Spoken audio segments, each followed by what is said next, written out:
Bespoke radio for the masses. Headline edition, July 8, 1947. The Army Air Forces has announced that a flying disc has been found and is now in the possession of the Army. If the game is rigged, change the game. Game changer. I occasionally think how quickly our differences worldwide would vanish if we were facing an alien threat from outside this world. This is Fade to Black with your host, Jimmy Church, on the Game Changer Radio Network and KGRA, the Global Radio Alliance. I need your help to get to the year 1985. You're listening to Fade to Black with Jimmy Church on the Game Changer Network.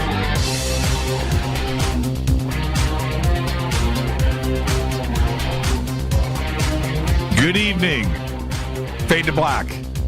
Bespoke radio for the masses. Yeah. It's another Monday. Happy Monday to you. May 28, 2018, 147 days into the new year, just 218 days left. We are live from a bunker somewhere in beautiful downtown Burbank, California, and I would like to welcome everybody listening all around the world, all across the United States, hither and thither, to and fro, back and forth, up and down, east and west, north and south, far and near. This is Fade to Black for KJCR, the Game Changer Network, and KGRA, the Planet. I'm your host, Jimmy Church. What is cracking, everybody?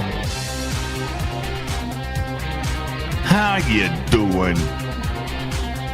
How you doing? How you doing? Man, I love Mondays. Tonight, on this Memorial Day, we have very special guest. Steve Murillo is here. Now, we're going to talk UFOs all night long. Every single side of it. From somebody that graduated from the United States Naval Academy, Marine Corps fighter pilot, director of MUFON Los Angeles for 13 years. Now he runs UPARS right here in Studio City, California. They get together every single month. And UPARS, I'm going to guess and say it's 100, 150 every single month. You know, and depending on what the subject is, and it cranks up to about 200 every single month, year after year after year. Steve Murillo has been getting it done right here in Los Angeles, California. So hang out for that.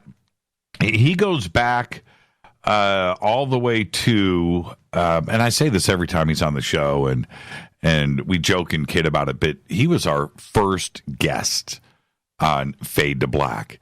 And what he means to the UFO community and how long he has been getting it done, it just cannot be measured. And he is a very, very close friend of myself and Rita. Of course, his wife, Pat, and Steve, and the four of us, we go out often. They're over at our house for dinner as often as we can get that done. Because I appreciate not only their friendship, but his intelligence and his take on things. It's really funny. I talk a lot. I don't talk that much when Steve's around. I shut up. He starts talking, and it's that respect. So tonight he is here. Really looking forward to another great conversation with Steve. Tomorrow night, Daryl Sims is back. Tomorrow night, Daryl Sims will be joining us, and Wednesday is a special Fader night with open lines all night long. John Rappaport is on the road. He's doing a road trip. And we'll be doing the same on Thursday. So we are moving Fader night to Wednesday night. So get ready for that. It'll be open lines all night long. Thursday, we are on the road. We're heading out to Palm Springs, California for Contact in the Desert.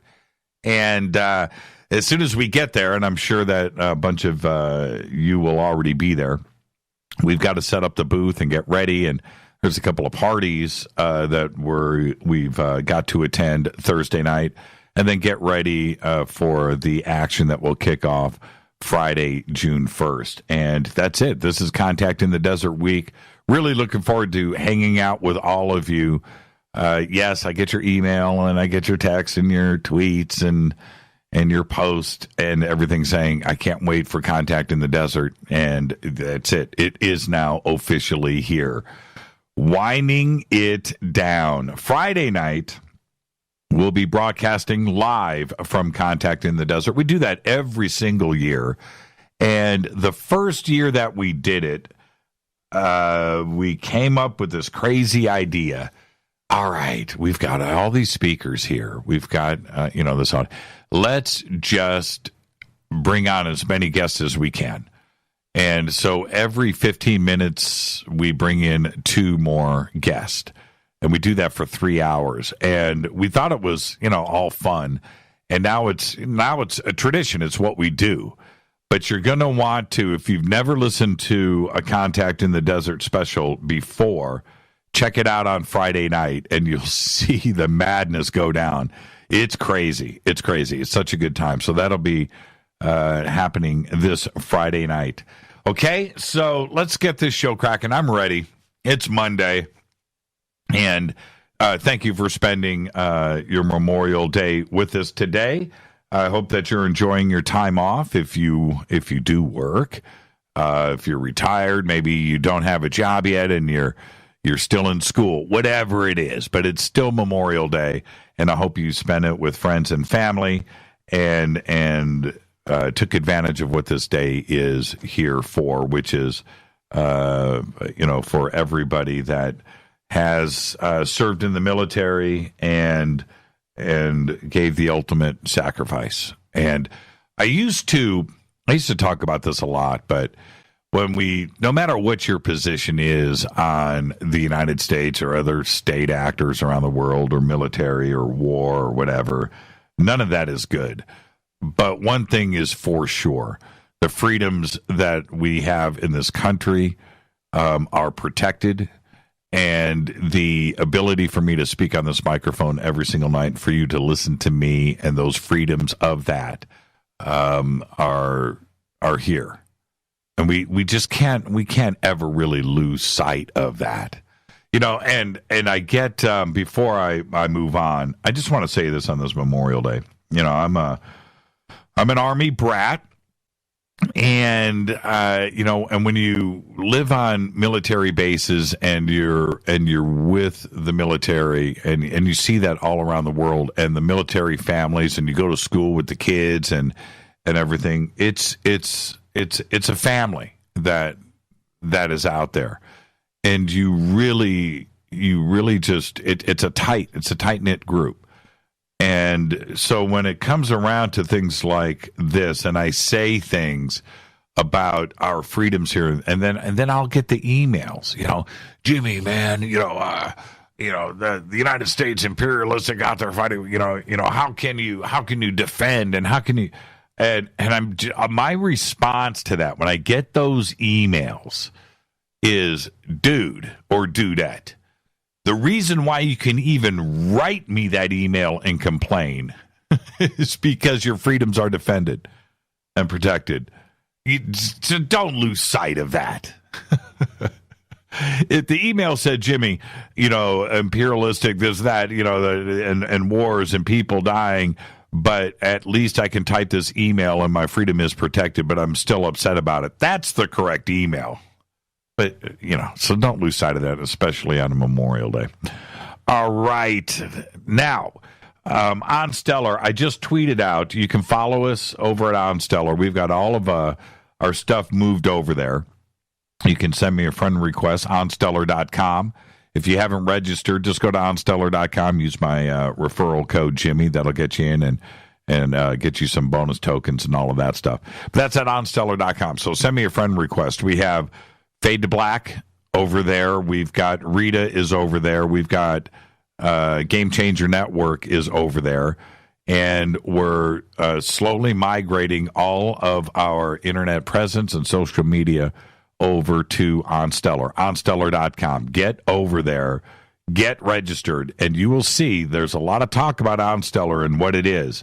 It is the next great social media platform, and you've just got to go over and check it out for yourself and know that there's no data mining, there's no advertising, there's no corporate structure, there isn't the man, none of that.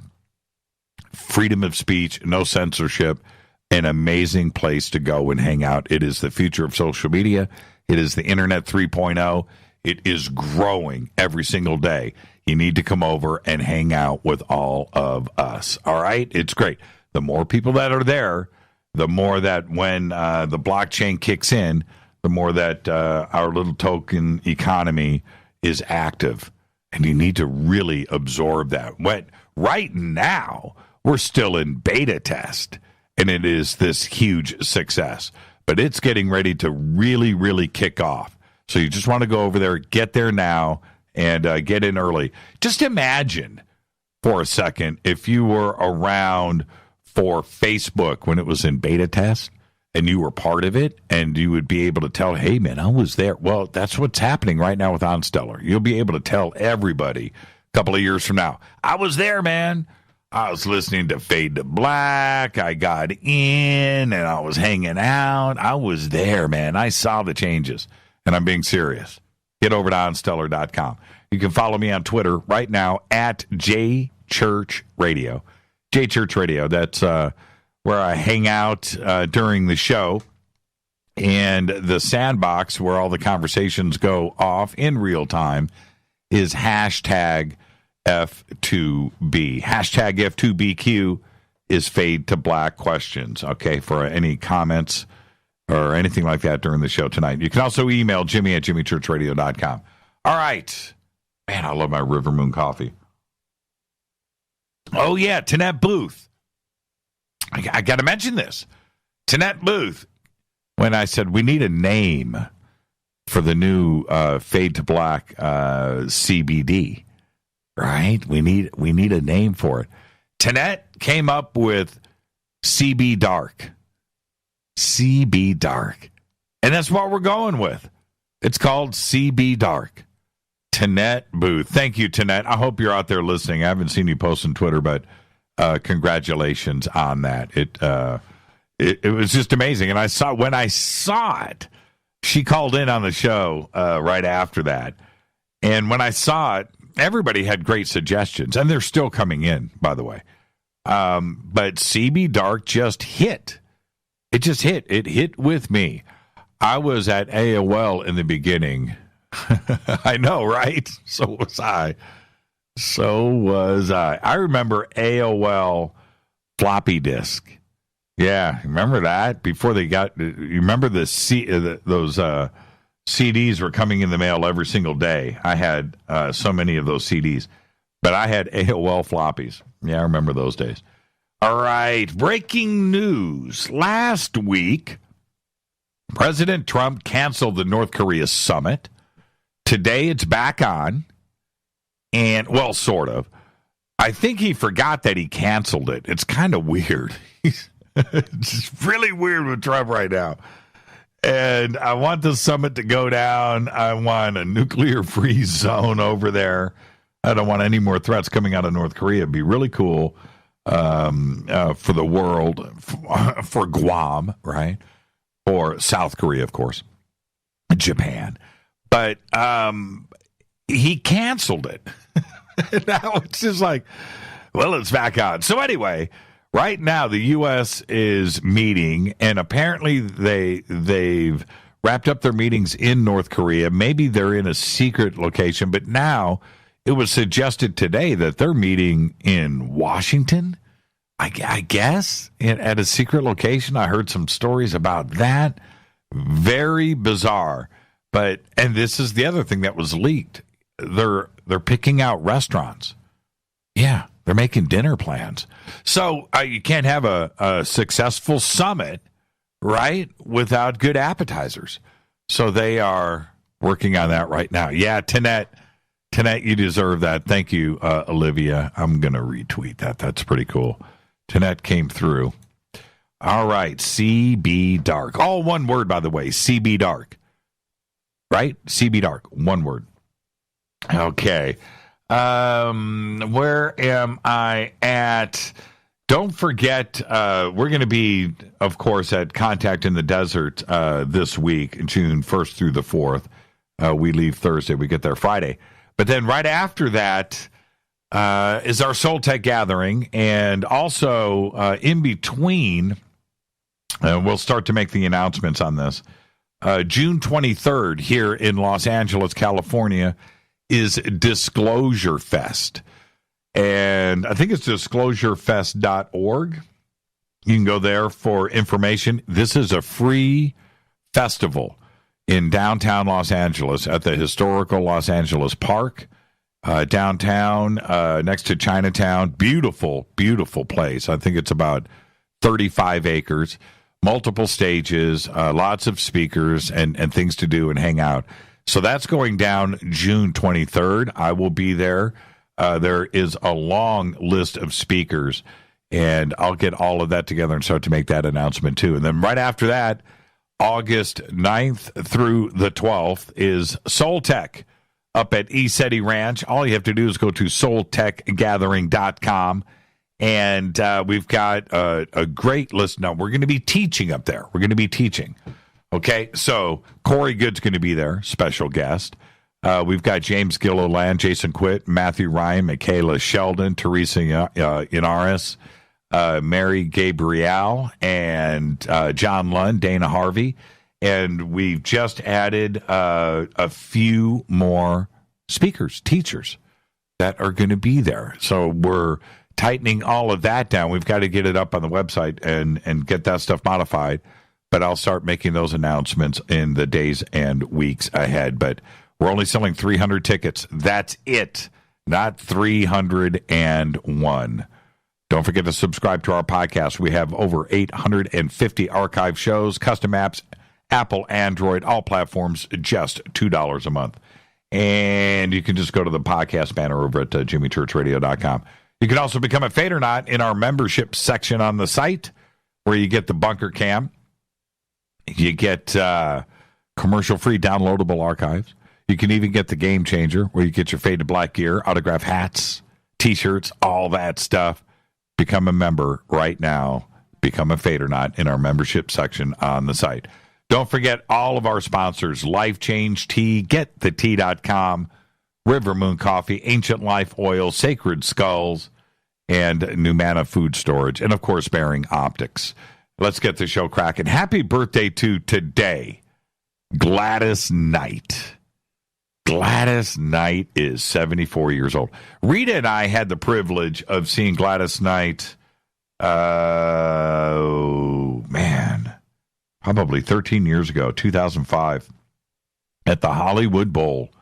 One of the most incredible shows ever. Just incredible night. And happy birthday, Gladys Knight, 74 years old. Wow. Our dead guy's birthday today. Are you ready? Rob Ford. 1969 to 2016, died at the age of 46. Of course, he was the loud and colorful 64th mayor of Toronto, Ontario, who gained media attention back in 2013 for drug use and aggressive language. Those videos were unbelievable. 2014, despite admitting to using crack cocaine, he refused to resign, though many of his powers were removed by the Toronto City Council. John Tory succeeded him as mayor on December 1st, 2014, while Ford regained his former seat for the city council. He was hospitalized and diagnosed with a tumor in September 2014. He received treatment for the cancer, but was able to go back briefly to City Hall, but ended up dying in March 2016 after chemotherapy was ineffective. Happy birthday, Rob Ford. OTD on this day in history, 1987. Yes, he died. Sarah, yeah, he died. Yeah. 1987 on this day in history. Matthias Rust, a 19-year-old amateur pilot from West Germany, takes off from Helsinki, Finland, travels through more than 400 miles of Soviet airspace, lands his small Cessna craft in Red Square next to the Kremlin. He was arrested for violating Soviet airspace and sentenced to prison. He served 18 months before being released, and that was a big deal. My memory says cover of Time magazine. That's what I remember. That was a really big deal. Here's your Fader fact for the day. There are no Walmarts in New York City. That's right. Or Staten Island. Or Brooklyn. Queens. Nope. Nada. You got to go to New Jersey. Or Long Island. But there's no Walmarts in New York City. Can you believe that? Staten Island, Brooklyn, Queens. And you know how I did it? You know how I found that out? I looked up Walmart, New York City today, and went to Google. Looked at the maps. There aren't any. I couldn't believe it. So there's your Fader fact, and I thought that you would enjoy that. There are no Walmarts in New York City. You can walk down. Rita and I, when we were in Manhattan last year, we're walking around, and we wanted to go to, we were eating, and then we had to go to Macy's. I needed a shirt, right? I thought, all right, let's go to Macy's. All right, so we're walking down the street, and across the street from Macy's is a Target, right? So you got a Target in Manhattan, but you don't have a Walmart. Yeah. The Target's pretty nice, too. It's pretty big. Tonight, very special guest, Steve Murillo, is here. And as promised, we are going to talk UFOs all night long. I just got a text from Steve, so I think he's listening right now. Steve, text me back right now if you're listening to me. I just want to know. Are you listening to the show? I don't know. I wanted to talk about something. Well, I do every night at about this time. I need you to think about this. Our universe is expanding. We hear about this all the time, and it's expanding faster and faster. The rate is increasing. So check this out. I know that I try to drive home with everyone every night just how many galaxies, stars, and planets are out there. And all you have to do is look up, right? Go look at some Hubble images, and go and just observe. Man has been doing this forever, looking up at the sky, looking at the stars, right? Well, just imagine one day, and it will happen, when you look up and see nothing. Nada. Eventually, everything will expand to the point where there will be nothing but vast, empty space everywhere. Everything. There will be nothing there. The universe is going to expand to the point where it's going to be billions of light years to the next closest anything. That's what's going to happen. One day, the last star in our universe will die. There will be nothing. Nothing. Everything will be dark. I'm sure by that point, billions from years from now, when the last star dies out, we will have built massive artificial planets, right? Starships, and we'll just drive around to nothing, cruising the blackness of it all.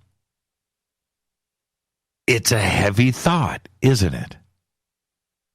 Where you could be on Earth and look up and no stars.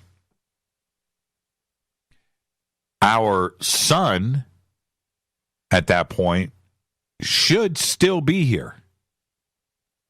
Maybe we will have survived comets and asteroids and everything else that could possibly go wrong. And maybe we'll still be on this planet.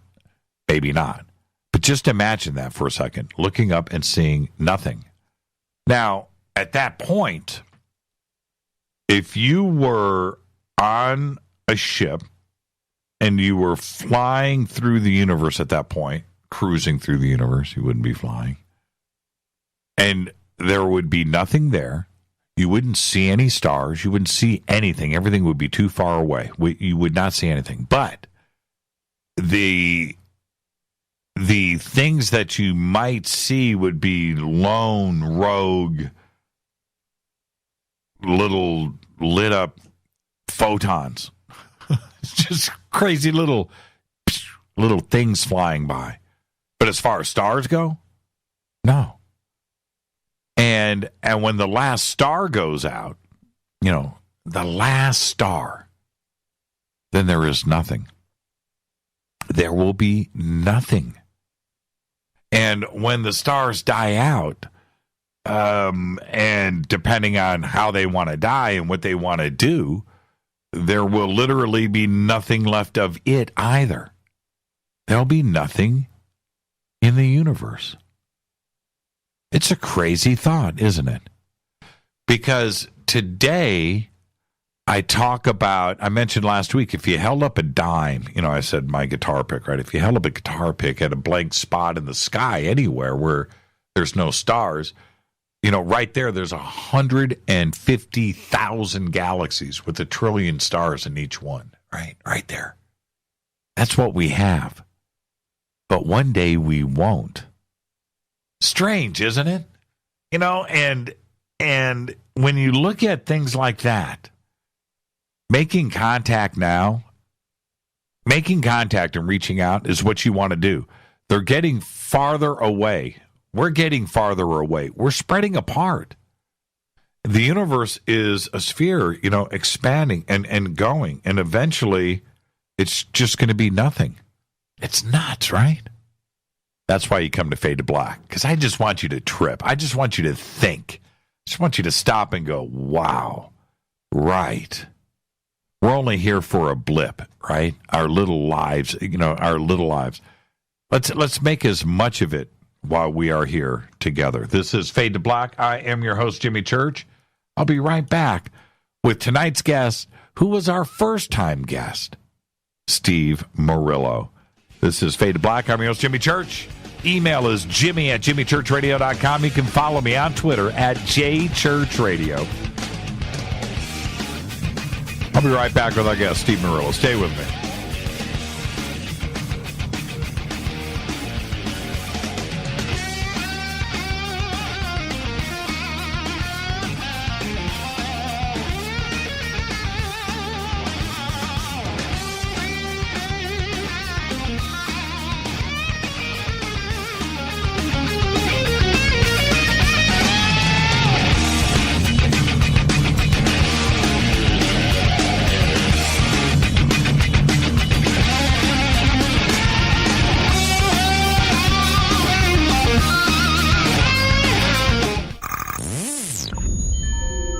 You're listening to Jimmy Church, Fade to Black. Fade to Black will now pause for alien identification. The station that talks the net. KGRA Radio. When you take the beans from Central America with dashes of Indonesian and African mixed in and then roast it to the dark side of Fade to Black, you create the ultimate brew of fringe.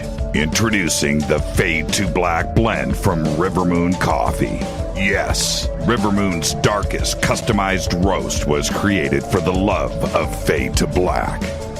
The alchemy of masterful roasting and smoking the beans is in every sip of this full-bodied, dark Java. I need my coffee dark, deep, with distinct bittersweet chocolate highlights, just like the bunker. Leaning further into the darkness of the roast is Fade to Black Blend from River Moon Coffee.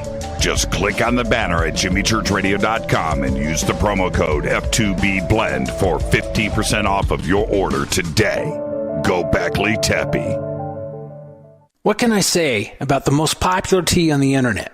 And what do customers say about Life Change Tea at GetTheTea.com? A lot.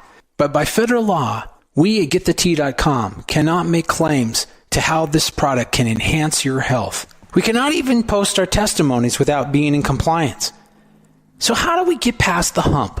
Try our products at GetTheTea.com and see for yourself.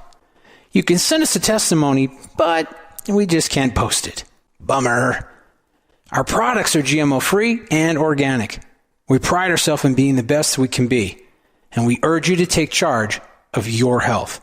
We're 11 years strong, and many of our customers have shared their successes with friends and family. Protect your colon. Log on to GetTheTea.com. That's GetTheTea.com. GetTheTea.com. GetTheTea.com. 9 out of 10 geneticists agree. Fade to Black is not your father's radio show on the Game Changer Radio Network and KGRA, The Planet. Win big with KGRA this summer. Tickets and hotel accommodations to the biggest conferences, autographed books and DVDs, chances to win all-inclusive conference cruises, and private dinners with your favorite KGRA hosts. Click the contest tab at KGRAradio.com for your chance to win big this summer. Your contact for the best alternative talk radio on the planet. KGRAradio.com. Hi, this is Rob Reiner from Anvil, and you're listening to JimmyChurchRadio.com. What's up? I'm Chris. What up? This is Kyle Massey, and you're listening to Jimmy Church Radio.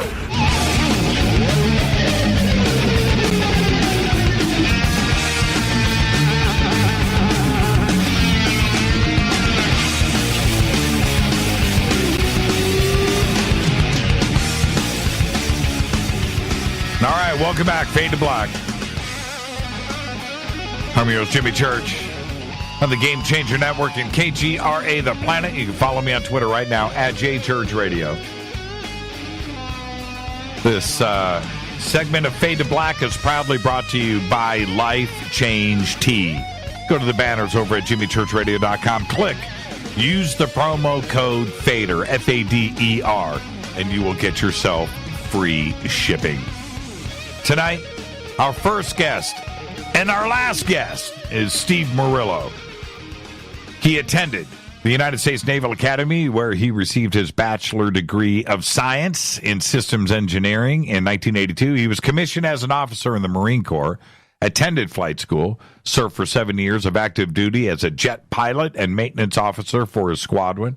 After the Marine Corps, he went to TRW, where he became the power subsystem engineer for a satellite program known as the TDRSS, Tracking and Data Relay Satellite System Flight 7.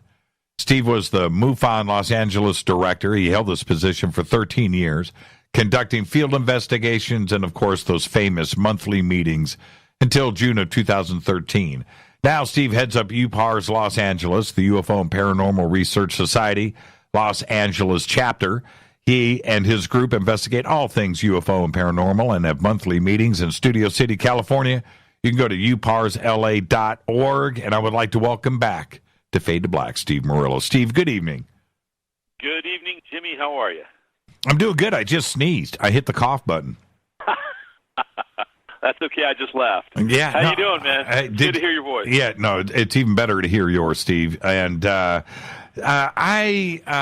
want to welcome you back. It's been too long since you've been on the show, first off, but your life is extremely busy, just like everybody else's, and I just want to thank you for taking the time out for coming on the show tonight so we can have another dynamic conversation.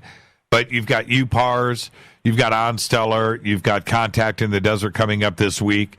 You're a very busy man, and every single month after month, you have your famous meetings out here in Studio City, California, man. You have never rested, have you? I do not rest, man. No rest for the wicked, and, we're sort of on a mission, you and I, along with a lot of other people out there, and, it's about disclosure. It's about forcing disclosure if we could ever think about doing that.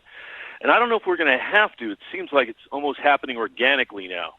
And I am so looking forward to Contact in the Desert because we're going to have a great time there. There's going to be a lot of new information revealed, and I've been working on a presentation for the last 2 weeks, and I hope it's good. I hope that the audience doesn't fall asleep.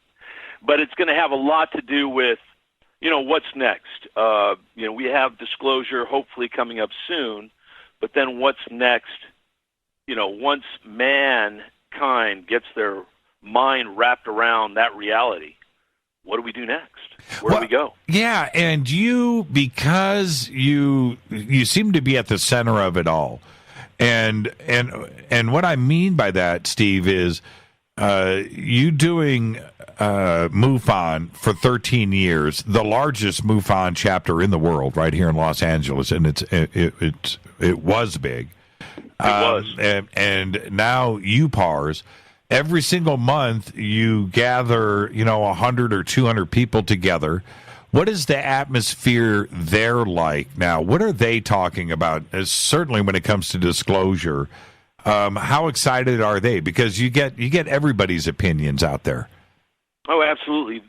Most of these people have been waiting for it for so long, and a lot of them, they've been hearing it year in, year out. It's coming, it's coming, it's coming. But now it really looks like it is coming. We had kind of a soft disclosure happen in December through the Navy, through Luis Elizondo and all of that. And, we're trying to make sense of all that, trying to figure out, sort the wheat from the chaff, so to speak.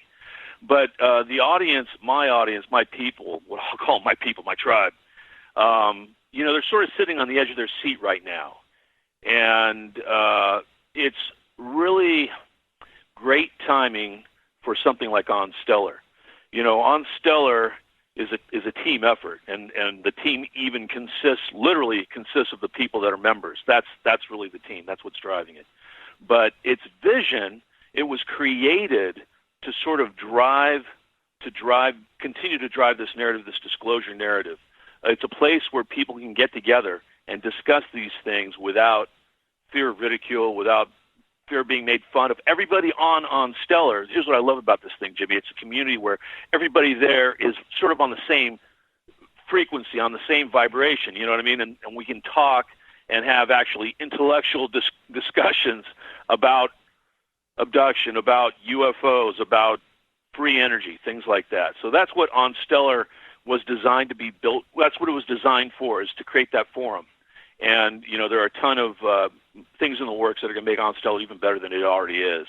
So I'm really excited about that. Well, the thing that makes OnStellar so cool is what makes UPARS so cool, right? I have said this many times, Steve. The first time I went to a MUFON meeting 10 years ago out there in Studio City, and I remember. I remember this, Jim. Let me interrupt you for a second. I remember you wore a suit. It wasn't. You didn't have a tie on. You had a nice suit on. It was, if I remember, it was kind of a cream-colored suit. And Wolf McCarran introduced me, and you were very humble, but yet I could tell you were there for a reason, a purpose, and it was cool. And God, that was 10 years ago. I know. That was 10 years ago. And I was sportscasting back then. I wasn't even, I wasn't doing Fade to Black.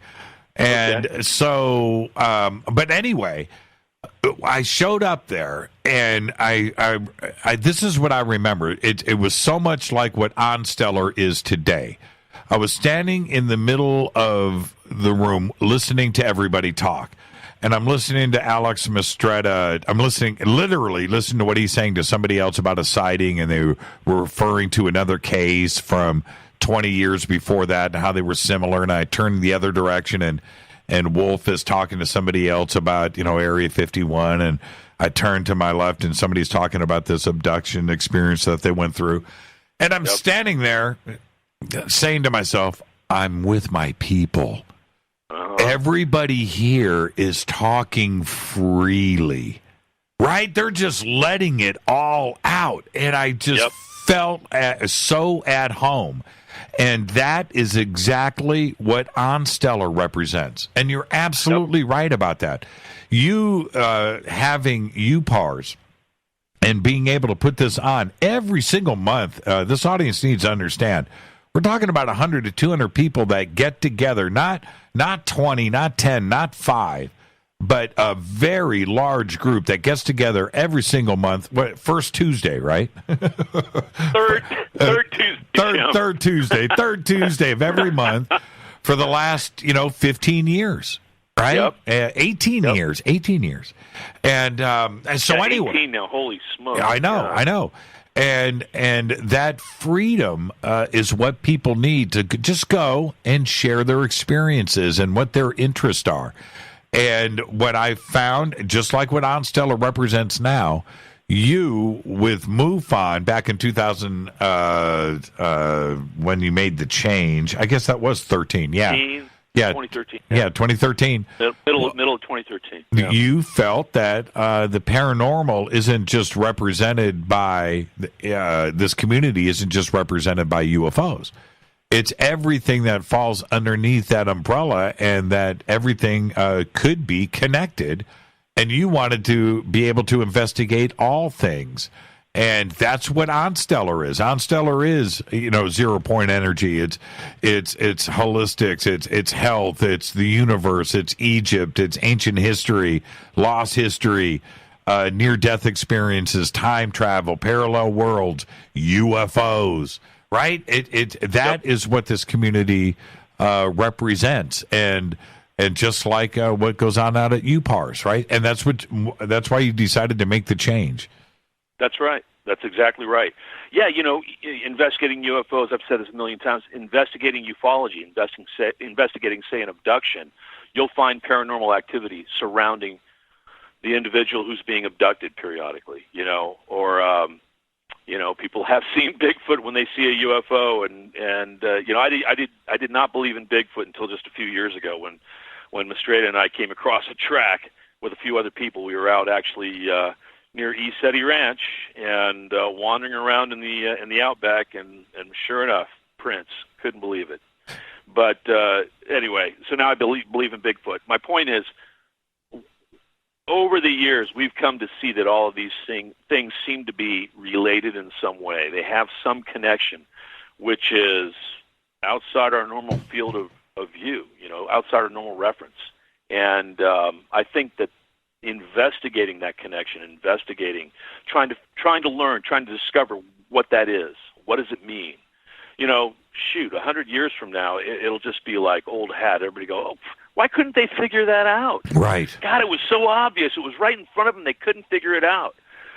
But right now, we're the crazy ones that are out there looking for this. And, down the road, hopefully we'll have a little star pinned on the collar of our shirt because we figured it out. What did Jan say when Jan Harzan, the executive director of MUFON, did you suggest to him that you wanted to go and investigate ghost and Bigfoot and other things too as well? That never entered the discussion. Actually, it wasn't for that reason that we departed. There were some other reasons that I don't really want to go into. No. That's not what I'm suggesting. I was just wondering what how he reacted to that suggestion, and you didn't. Okay, so now let me reverse it. But on the other hand, and not to put words in Jan's mouth, but I bet you if you asked him now how he feels about some relationship between paranormal activity and ufology, I bet you he'd say he believes in. Again, I can't speak for him, but it's only because there's so much data out there that it's almost undeniable. You have to, once you see there's a pattern, you can't just ignore it. You want me to call him? I'll call him right now. Get him on the phone. Just Don't get put him on the phone. Spot. He's probably eating dinner. No, but Jan's a great guy. He's a great guy. He's a great guy. But okay, but so here's what's interesting. Let me just finish up real quick with Jan. He had a literally nuts and bolts sighting that drove him into this world. I mean, the UFO that he and his brother saw when they were young. I think they were in their early teens. I don't quite remember. But anyway, this thing literally had rivets on it. It was a UFO, classic UFO. It had legs, tripods, what have you. But he said it looked like he saw rivets, he saw rust, sort of a nuts and bolts UFO. So I'm not surprised that through the years he approached the subject from that direction. Do you know what I mean? But then over the years, I bet you with a lot of seasoning and experience, I bet you he'd have to admit it. Maybe not. I'd love to get him on the phone sometime and talk to him about that. But yeah. Well, so what would your reaction be if MUFON starts doing Bigfoot? I'd welcome it. I'd say, hey, welcome. This is awesome because you've just multiplied your workforce.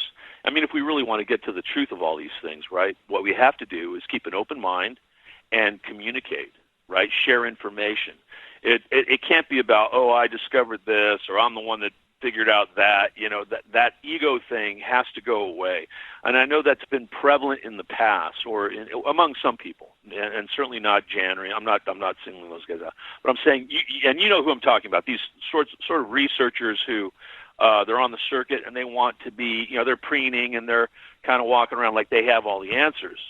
And the truth of this phenomenon is you don't have all the answers because the phenomenon is intelligent enough to show you one thing over here and kind of misdirect you when it's actually something over here that it's up to, sort of a sleight of hand thing, like a magician might do. It actually, I think the phenomenon is intelligent and knows what your next move is. It anticipates your next move, and so presents in a certain way, possibly to your expectation.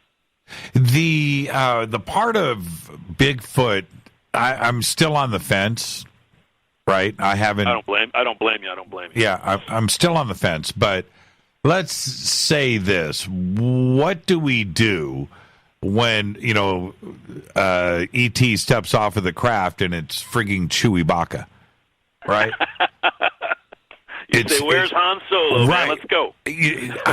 There is that possibility, and the other part that I find very interesting, and there's been plenty of reports out of Russia, out of China, different mountainous regions around the world where there have been lights and UFOs and a Yeti or a Bigfoot sighting on the same night, in the same area, in the same towns. Yep. So what does that mean? What if these things are actually intelligent beasts, if you will? I don't know. I mean, you can imagine just about anything, right? We have to get to the data to actually measure it, but the problem is the data is elusive, doesn't want to be found. So you have to go out there and hunt. And, it's funny, if you have an open heart, open mind, a lot of times that's enough for the phenomenon to present. But if you have sort of a selfish, I'm just kind of like thinking about this, right, for people who fail and people who are successful at this. The people who are out it for themselves tend to shut the phenomenon down. They kind of create this psychic barrier that doesn't allow them to experience the phenomenon. But so this protocol that Stephen Greer came up with, a lot of that is sort of about clearing your mind and opening your heart to the possibility of it, right? Right. Projecting not just thought, but actually emotional energy out there in an open way. Now, does that open you up to not just good but evil? Possibly. Bad entities, bad influences, possibly. There is a woman out in Pine Mountain who she's had several visits, not abduction. She doesn't describe abduction, but she has had sightings. and she's had not just sightings of craft, but sightings of beings on the ground, just out in the woods, just outside her house. But she kind of is afraid of it, and she puts this sort of golden barrier around her, when she's meditating, and she meditates regularly, to protect herself from these things. That might have something to do with her Christianity. She was brought up in the Christian world. And so we're trained to, in that world, we're trained to think of angels and demons, right? You have positive and negative. Right. So that might be part of it. But maybe there's something to it. We know that in the abduction experience, it's not always pleasant. When you get those little gray guys taking you, it's not always, rosy. I'm sure there are a lot of people out there hearing my words right now and know exactly what I'm talking about. Yet there are also other experiences in abduction where there's a lot of love and light and happiness and a feeling of family, to the point where the experiencer identifies more with the alien beings as their family and feel like they're just some kind of foreigner or interloper on this planet kind of going through a mission.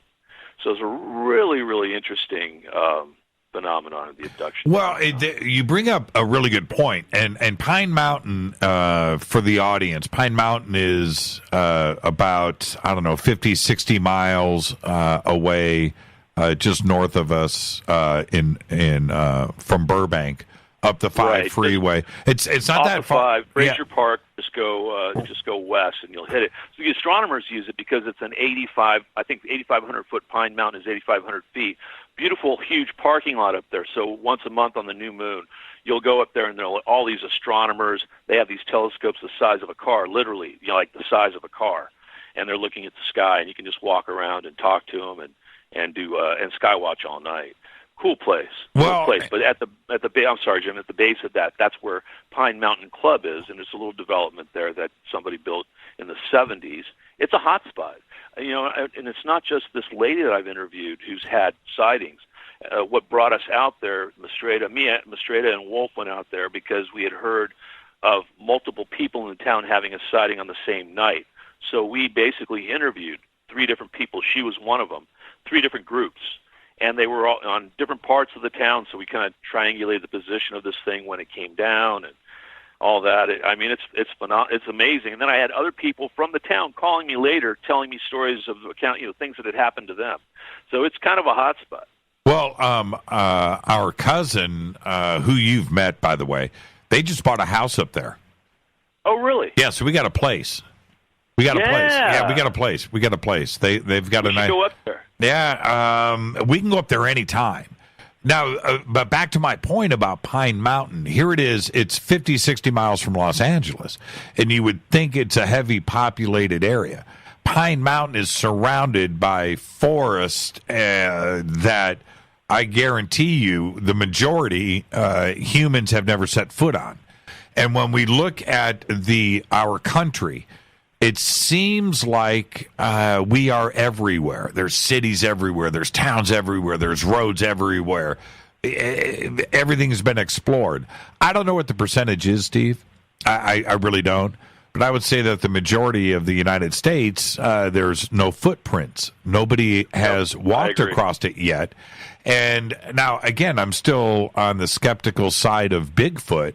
But there are plenty of places to go and run and hide. And if you don't want to be seen, you don't have to be seen in this country.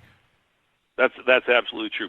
I'd put a number on it. Maybe 10% of our country's developed. The rest of it's just wilderness. That's right. I'm just guessing. I don't know, but that's what it feels like to me.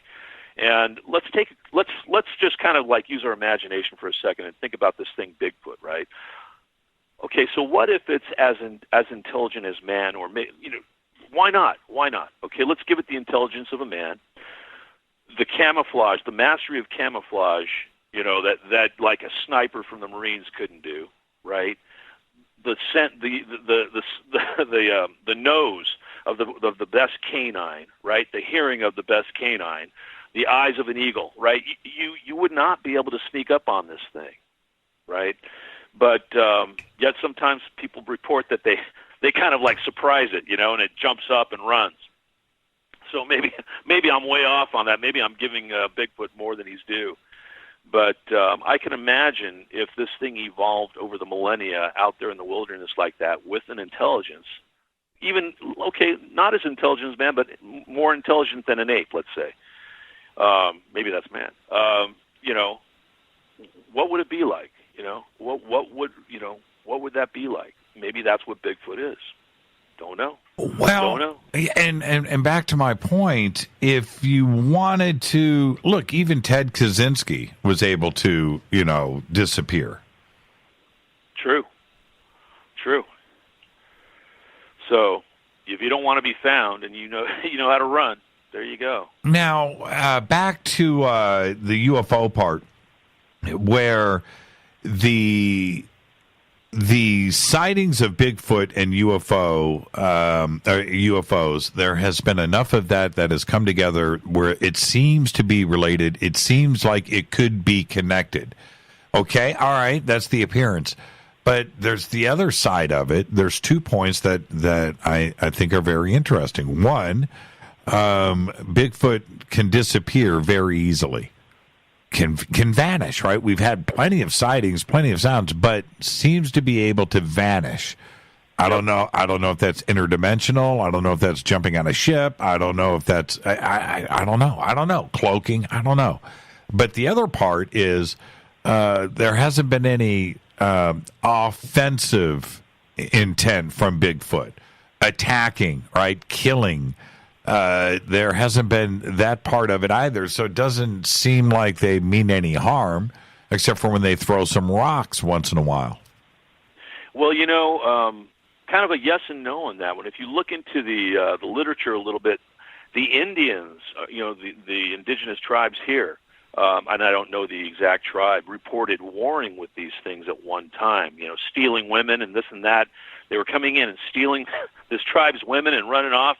And they had a literal war going on with these Bigfoot, and I'm sure somebody out there will Twitter you in what tribe that was. I've heard recent accounts of hunters not necessarily being attacked, but surprised the Bigfoot. In one case, so it's these 2 guys in a boat. Okay, they're fishing, and they're maybe 100 feet off the shore. And they're rowing over to this guy's favorite spot to fish. Want to say it was up in Michigan, but I could be wrong.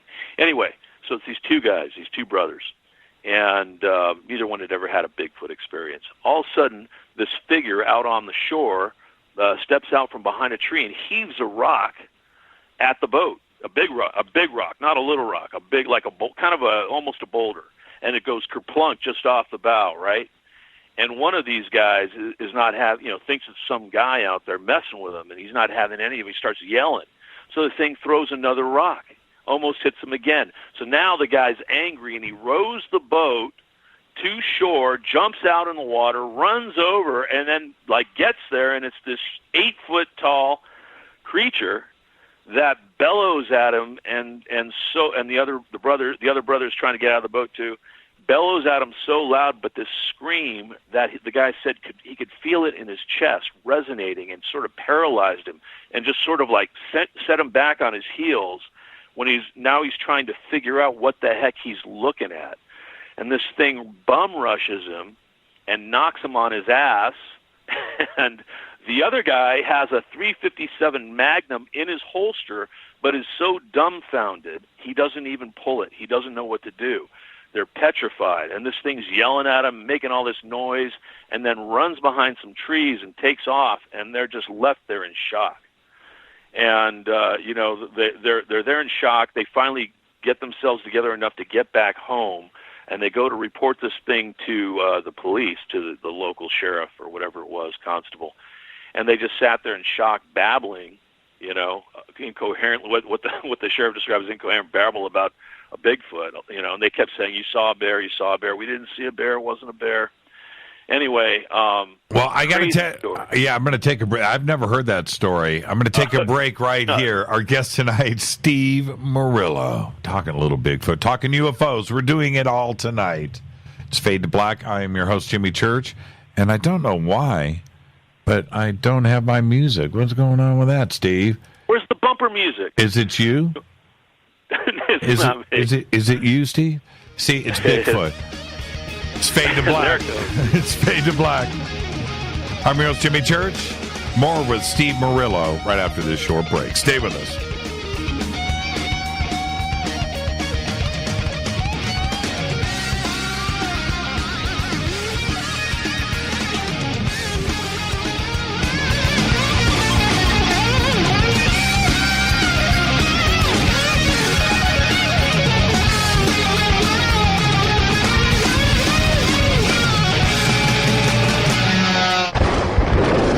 This is Fade to Black with Jimmy Church on the Game Changer Radio Network and KGRA, the Global Radio Alliance. This is KGRA Digital Broadcasting Station, Salt Lake City, Utah, Van Buren, Arkansas. Does your basement or crawl space have a damp, musty smell? Well, watch out. That's a sign of too much moisture and not enough ventilation. And that can mean increased mold growth and the buildup of harmful toxins and gases. Don't bother with a dehumidifier. It just circulates the same unhealthy air. Now there's a better way to remove these dangers and odors. It's with the computerized Wave Moisture Control Unit that reduces moisture and expels pollutants. We replaced our old dehumidifier with the Wave unit, and in only 3 weeks, our basement is dry and the musty smell is gone. Wave units require no maintenance, no buckets of water or filters, and costs only pennies a day to run. Breathe better, live healthier with an affordable, no-maintenance Wave unit. Call 888-717-WAVE, 888-717-WAVE, or visit dryhealthyhome.com. Dryhealthyhome.com. Ride the wave. Wave Home Solutions for a healthy, comfortable home. Hello, I'm Katie, and you're listening to my main man, Jimmy Church, on jimmychurchradio.com. Hi, this is Ray Hobbs here, repping the planet, and you're listening to my good friend, Jimmy Church, Fade to Black, on the Game Changer Network and the KGRA Digital Broadcast Station. This is Toby Kebbell. You're listening to jimmychurchradio.com. Don't hurt me, Jimmy.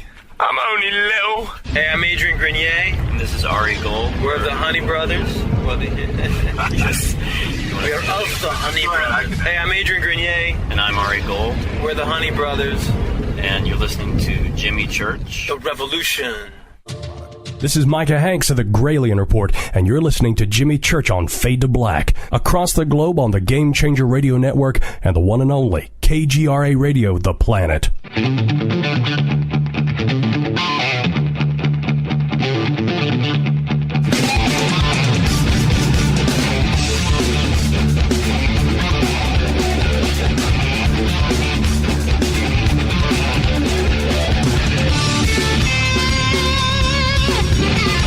Welcome back. Fade to Black. I'm your host, Jimmy Church. Our guest tonight, Steve Murillo.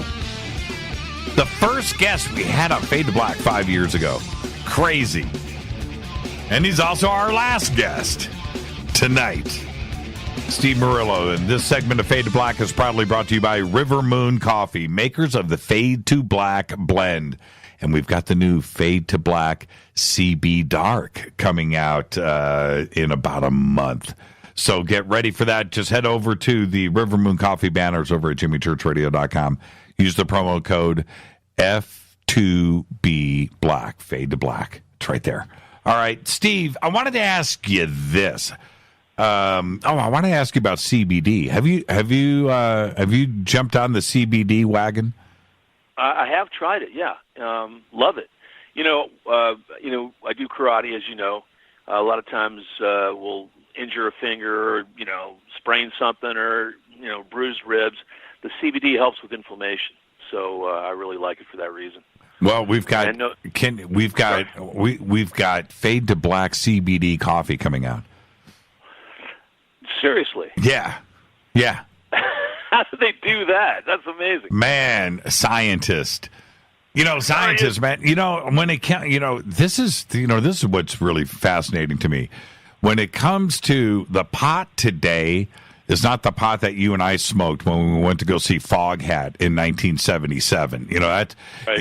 Yeah, this weed today is a whole nother thing that's going on. Why? Mad scientists, man. These guys. So, but anyway, jacking up the concentration of THC. Man, altering the DNA. in those seeds. Oh, yeah, that's true, right? Yeah, that's what they're doing. That's what they're doing. So is that a GMO? Is that a GMO? I'm not doing that. I would suppose that would be GMO weed. That's right. Not touching it. But yeah, they figured out a way to infuse Fade to Black blend with CBD. And so you just grind up those beans and you get your dose, man. And I can't wait. I cannot wait for this to come out. I do CBD every single day. Rita and I. So now, why do you use? Sorry to interrupt. What do you like it? What do you like about it? For me, it's more about an alignment. It keeps my body correct. The immune system, like inflammation is. So much of what ails us, that causes all kinds of other things that happen to you. And so I think the CBD just keeps me correct. I do a lot of supplements. I do a lot of supplements every single day, and I didn't used to be so disciplined with it. And so I racked my body, up and down stairs for 45 years of just reckless abandon. Didn't really care. Thought that life lasts forever. But I was, just like everybody else, I was getting sick all the time. I always had issues. I had this going wrong and this going wrong. And for the last 5 years, since I've started seriously doing supplements every single day, it corrects, I think, the damage that I do throughout the week. Lack of sleep. I work too much. I eat whatever I want. I drink a lot of coffee. I work. I'm a workaholic, but I haven't gotten sick. I have not gotten sick. Yeah. So you got to exercise, Jim. You got to move around a little bit. Yeah, just so the audience knows, Steve is always going, "Hey man, come hang gliding with me." Nah. It's so close to you. You would love it. I know. It's right there. Now, okay, so let's get back to the discussion on UFOs. You've been fully investigating this for the last 18 years. At every level, you've had some of the strangest and biggest cases brought to you through MUFON, through contacts, through people that have reached out to you. How are we today different than we were 18 years ago about understanding what UFOs are? Because if you stop and think about it, we've come a long, long way from the way we perceive things 18, 20 years ago to our understanding of the universe and physics and other things today. How has it changed for you? Good question. Originally it was a nuts and bolts thing, kind of like what Jan Harzan's approach was a bit originally. When I first had my first sighting, I realized, okay, well, this is a technology we're not familiar with. It's a technology that involves zero gravity, right? The nulling of gravity, so zero inertia, free energy. They're not filling up at the gas station. So those sorts of things. But then as time has gone on, consciousness comes into play, right? And the ability, so let's take just some of the phenomenon associated with ufology, with UFOs, okay? Oftentimes, when a witness has a UFO sighting, they get downloaded. What does that mean, downloaded? It sounds hokey. Well, there is a communication that goes on or appears to go on between the object and the witness, but often the communication is not, the witness can't voice, can't put it to words. He knows something, but he doesn't know what he knows. It might come in the form of very rapid imagery. It might not even come in that form at all. It may be just subliminal, but they feel like they know something or are given some sort of a message or messages. And that download will be enough to drive somebody to do some pretty crazy things. Like I think I've told you this before, there was a guy in Scotland who had a sighting on New Year's Eve when he was hammered, drunk. This triangle came up on him, and he had this experience, and when it left, he was stone cold sober. Everybody else at the party was still drunk, and he dropped everything he was doing because he was he made commercials for a living, production guy. He dropped what he was doing and decided he was going to prove to the world that UFOs were real, and he flew to the United States and started shooting documentary. And he came to MUFON when we were MUFON, and he interviewed me, and he came out to Manhattan Beach, interviewed me here as well. And I don't know what's happened to him, but my point is that these episodes can be profound, have a profound effect on the witness. So there's a psychic. So there was my point there. There was a psychic, non-physical communication going on. No words. So there's that psychic. There's always telekinesis involved in witnesses being on craft. Right? They're made to do things like a lot of these abductees are made to train to move objects with their mind. Playing with blocks, moving them around. When they're kids, they're encouraged to do that as kids. I mean, there's some strange things that go on. So what is all that? And then when we watch a UFO move, it's too bad that the phrase UFO was coined so long ago, because there's nothing flying about these things. They don't fly like a plane flies. Excuse me. They move through our space, but they move, the way I see it, they translate through our time space in infinitesimal steps, and I don't know how to. To me, they're time travelers. These things. I remember this was a long time ago, probably 4 years ago, before I had my sighting out at Contact in the Desert, and you were telling me about you guys were out doing a sky watch in the desert. And this light shows up in the sky, and you guys started to do laser communication with it, and it flashed back, and then you did it, and it flashed back at you. And that is something that I hadn't experienced yet. And when most people hear about that, they just don't get it, right? They just think that we're seeing things. It's just lights in the sky. It's explainable. You go out there, right, and you go out there and you experience that for the first time. That's an epiphany. That's a mind blower. It's a mind blower, and that's a game changer right there. Yep. And you tried to express your epiphany to me, and I wasn't buying into it. Right? I mean, well, I was listening to you. But I didn't get it, and I know how people react when I tell them about, my experiences. I just don't think that they're buying into what I'm selling.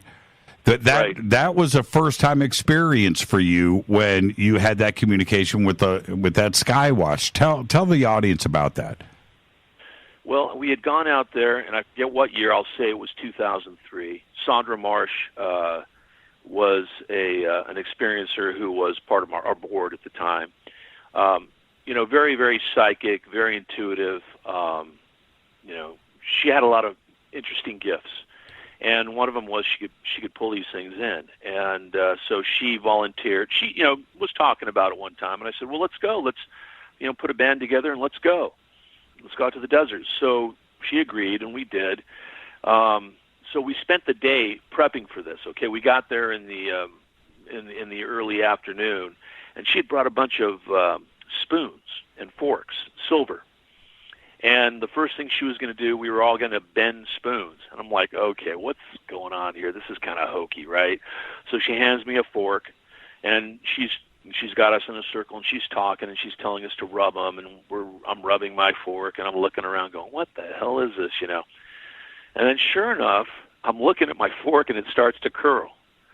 And as she's talking, and then some of the other people, same thing. And these things got contorted. Mine did like a spiral.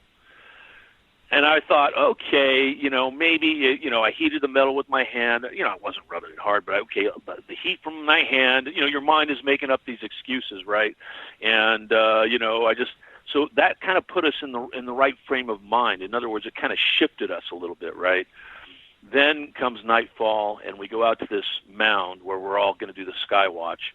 And we start when it got dark. We're up there. We got our lawn chairs out. People have their blankets on them so they don't get too cold. And we're all just staring up at the sky. I'm standing the whole time.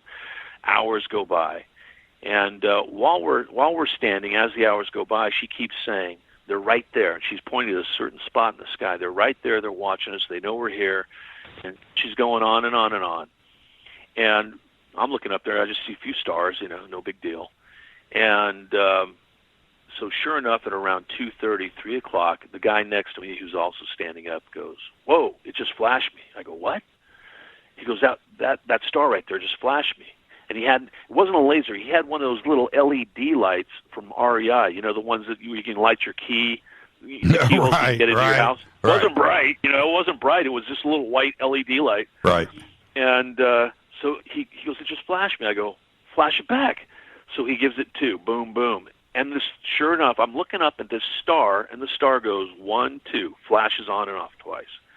And now I'm like, what the? I go, "Give it 3. So the guy gives it 3, and now everybody's getting excited around us, and because I'm getting loud, and he gives it 3, it gives us 3 back, and now everybody just starts, noticing this thing. There were 20 people up on that mountain, and we're all screaming, and as we're getting excited, this thing got very, very bright, almost as if it was coming down and getting closer to us. But I don't think that's what was happening. I think what it was doing was just getting super bright, like the iris of an eye just opening up with super bright white light.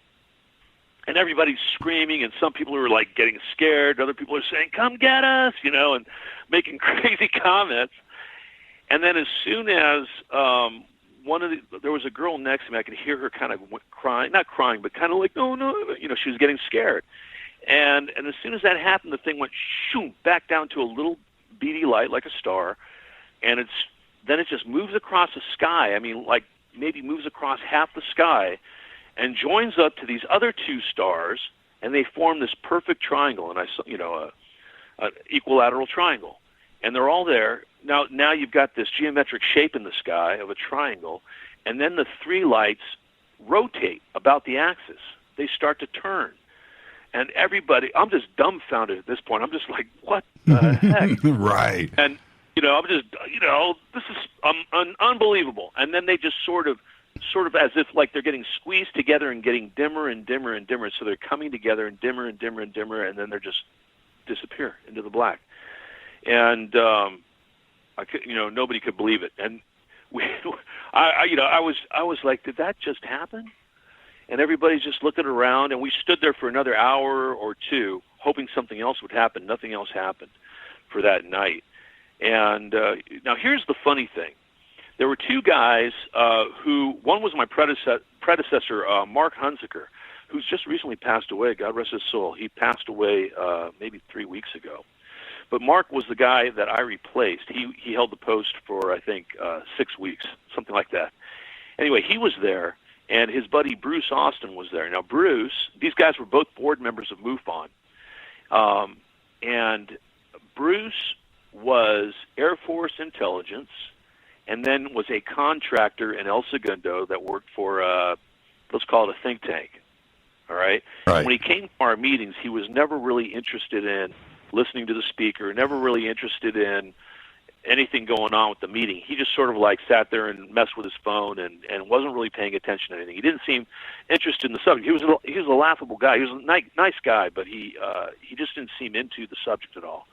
And then there was Mark, who they were close, and Mark was just into partying and whatever. And those 2 guys were on the mound with us, but they left.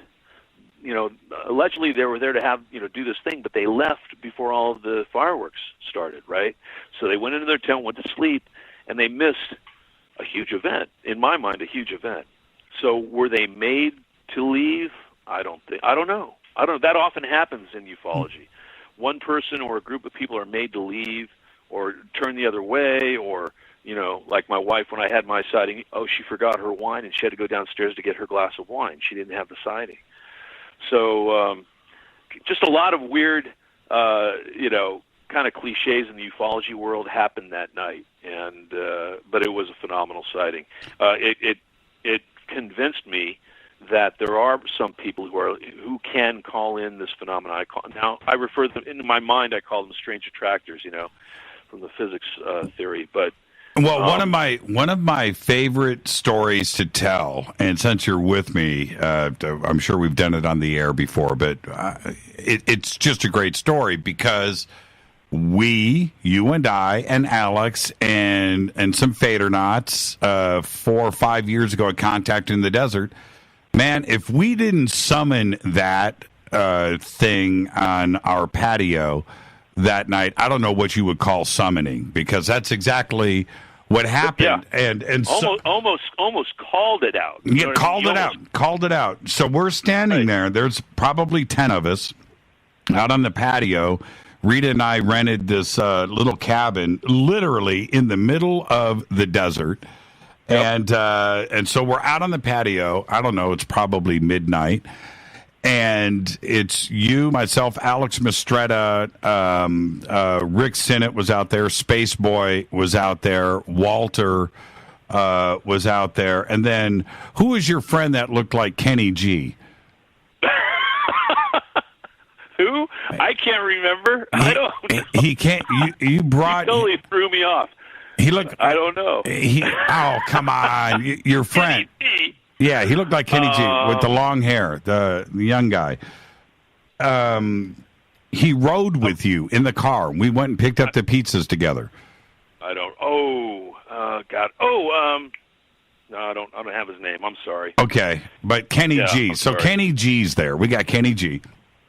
And and we're out on the patio, and somebody says, "Wouldn't it be cool, man, if a UFO just showed up right now?" And at that moment, somebody says, "Whoa!" And we all turn and look, and this thing shot up from the desert floor. The best way that I can describe it, Steve, was it was a white glowing ball, and it just shot straight up from the desert floor and went up to the stars and lasted. Well, I mean, now that's what I remember. How would you describe it? Yeah, like a shooting star in the opposite direction, but it wasn't no arc. It went straight up. Straight up. At a high rate of speed. And that, here's what's cool about that. That's Contact in the Desert, kind of in a nutshell. I mean, the name says it all. Last time we were there, last year, there were a bunch of people with these night vision goggles out, the newer versions. What's the latest version? It's like generations, like I think third generation or fourth generation. Yeah, Gen 3, yeah. Gen 3, yeah. So all these people had them. I couldn't believe how many people had these expensive goggles on their head. And, you were doing your show. This is, I think, Friday night, right, when you have all the different speakers come and talk. And just say hello, right, to your audience. Mm-hmm. And they were doing night vision out there in the just in the parking lot. You know what I mean? Right over near where you were. And somebody calls and goes, "Hey, man, you want to see some UFOs? They're doing it right now." I'm like, "What?" "Yeah, they're seeing a bunch." I'm like, "Get out of here." "Okay, yeah, sure, I'll go." So I go out there, and there are these people standing around their car, and I go, "How many of you guys seen?" I'm thinking they're going to say 5, 3. The guy goes, "We're up to 84." I started laughing. I go, "Yeah, right, whatever, man. Give me the glasses." So they hand me the glasses, and they have the laser thing, and one guy's already looking, and he goes, "There's one." And I'm like, and he's pointing to with a laser, so it's really easy to pick it up with yours, right? You can see where he's pointing. I look, and sure enough, man, a flying Dorito. The triangular with the little lights on it, and it's just moving across the sky like nobody's business. I'm like, what? And then, minutes later, there's another one. And they were just like everywhere. It was like Grand Central Station for ufology. I couldn't believe it. These guys, and then they were just like putting little hash marks on a little piece of paper, counting them. It was crazy, man. I don't know. And now I'm the opposite of the CE5 protocol. Okay, that may work for Greer and his group. That's fine. Whatever works for you is fine. Right. I believe in the opposite of that. No meditation. Let's have a quiet moment. Screw that. No kumbaya for you, huh? No, man, screw that. Let's get loud. Let's have some fun. Let's laugh. Let's enjoy the moment. Because every time that I step into one of those groups, I want the electricity elevated. I want everybody whooping and hollering, and we have had the most amazing things go down. And I've had people come up to me, "Shh, Jimmy, you can't be like that." No, I can, and I am. Yeah, you can. Yeah, and you will. Yes. No, yes, you can. Like you said, whatever works for you. If you have a protocol and that works, then do that, But wouldn't it be nicer if you could just relax and be yourself and show up and go, have contact, have communication, have an experience. Right. And that's what happens out there. That's what's happening out there. So I hope some of your listeners are going to join us. This is going to be I can't wait, man. This weekend is going to be spectacular. I know it is. Unbelievable. That we are just a few days away from Palm Springs. I cannot wait. I just cannot wait. It's going to be so much fun. Let's take a break right here. I want to stay on this conversation, though, because the way that I feel is that when somebody, and I want you to think about this during the break, when somebody says to you, "Oh, man, what do we know today that we don't already know when it comes to UFOs? We don't know nothing. Nothing has changed. Ain't anything different now." Okay, so Steve, think about that. Get a little angry. And I want your response when you come back, because when I hear that, my blood gets a little bit warm. I'm not cool with that, because somebody is not taking this serious. I think they're trolling me when they say things like that. We'll be right back. They probably are trolling you. I know, right? Our guest, Steve Murillo. Stay with us.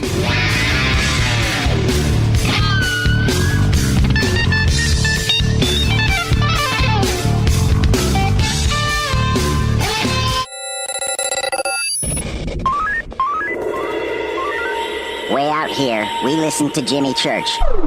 You're listening to Fade to Black. Always on the edge of the hottest alternative talk. Jimmy Church with Fade to Black. KGRARadio.com. ¿Qué tal, mis amigos? Yo soy Mario Carson, el tiburón, y los invito para que escuchen a mi buen amigo Jimmy Church Radio. ¡Claro que sí!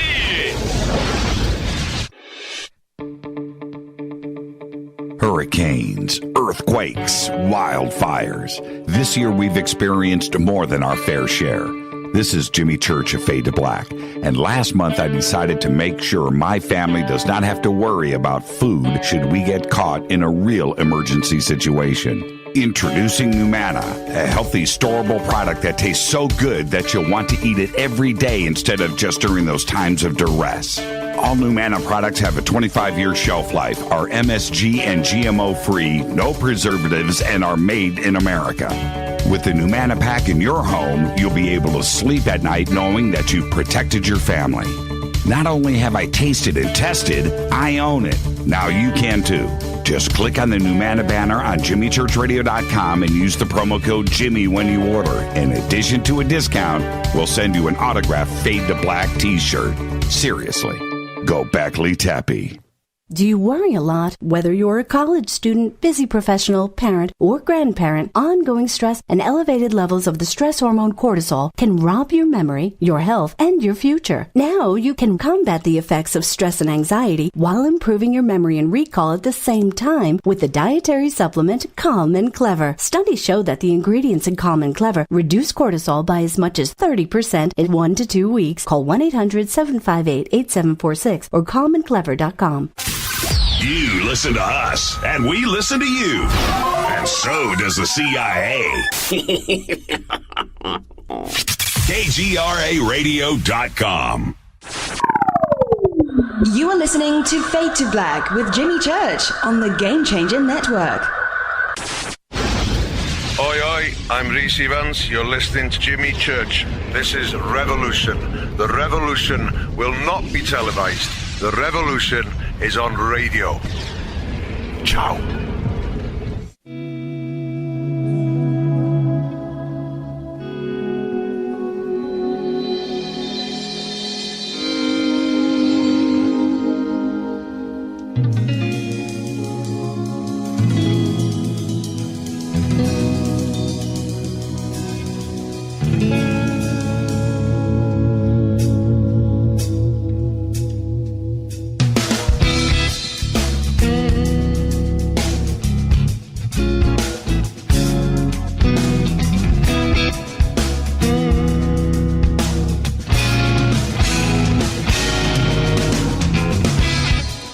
Welcome back, Fade to Black. I'm your host, Jimmy Church. Our guest tonight, Steve Murillo. It's kind of funny. Our first guest and our last guest. This segment of Fade to Black is brought to you by Numana, emergency food storage for you and your family, made right here in America. Just go to the Numana banner over at jimmychurchradio.com and use the promo code Jimmy, and you'll get yourself an autographed Fade to Black shirt, and you're going to get a discount. Visit Numana today. So, Steve, back to the question. When somebody comes up to you and says, we haven't learned anything, there's nothing new today, nothing has changed ever when it comes to UFOs, how do you react to that? Yeah, I see what you're saying. You get a little angry. It's true that we've come a long way. And, let's just take soft disclosure, for example, okay? That came out in December.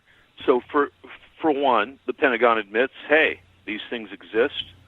We've been studying them. Okay, so now we have a soft disclosure. We've been studying something, don't know what it is.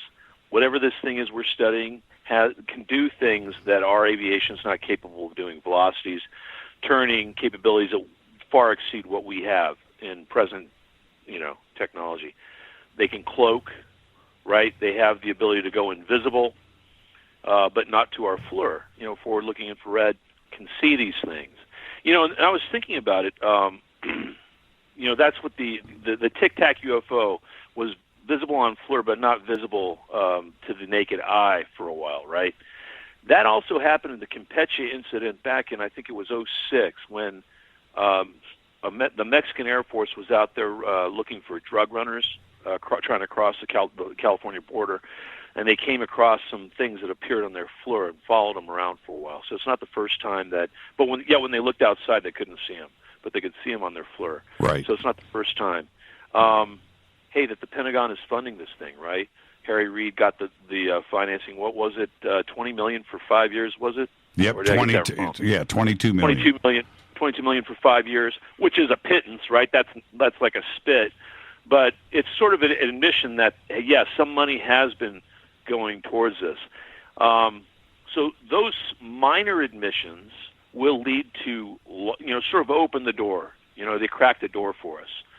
And they'll lead to larger disclosures down the road. But I think it's sort of a testing of the waters. Sort of like what UFOs do. They sort of mess with your perception. They give you a little bit at a time, so that, not always, because sometimes they just give it to you all at once and you lose it. Right. But I think it's kind of a cat and mouse with the consciousness. And I think sort of that's what the government's doing, or that's what whoever's controlling this information is doing. But I think this is going to lead to larger disclosures. For example, Catherine Austin Fitz, former HUD accountant, she was right there, knew where all the money was going. She thinks that $21 trillion now, I just listened to an interview with her, $21 trillion has gone missing. Trillion, not billion, 21 trillion. And that's just what she and her associates have been able to identify. She has only so much manpower workforce to put at this thing, but 21 trillion, that could finance a secret space program.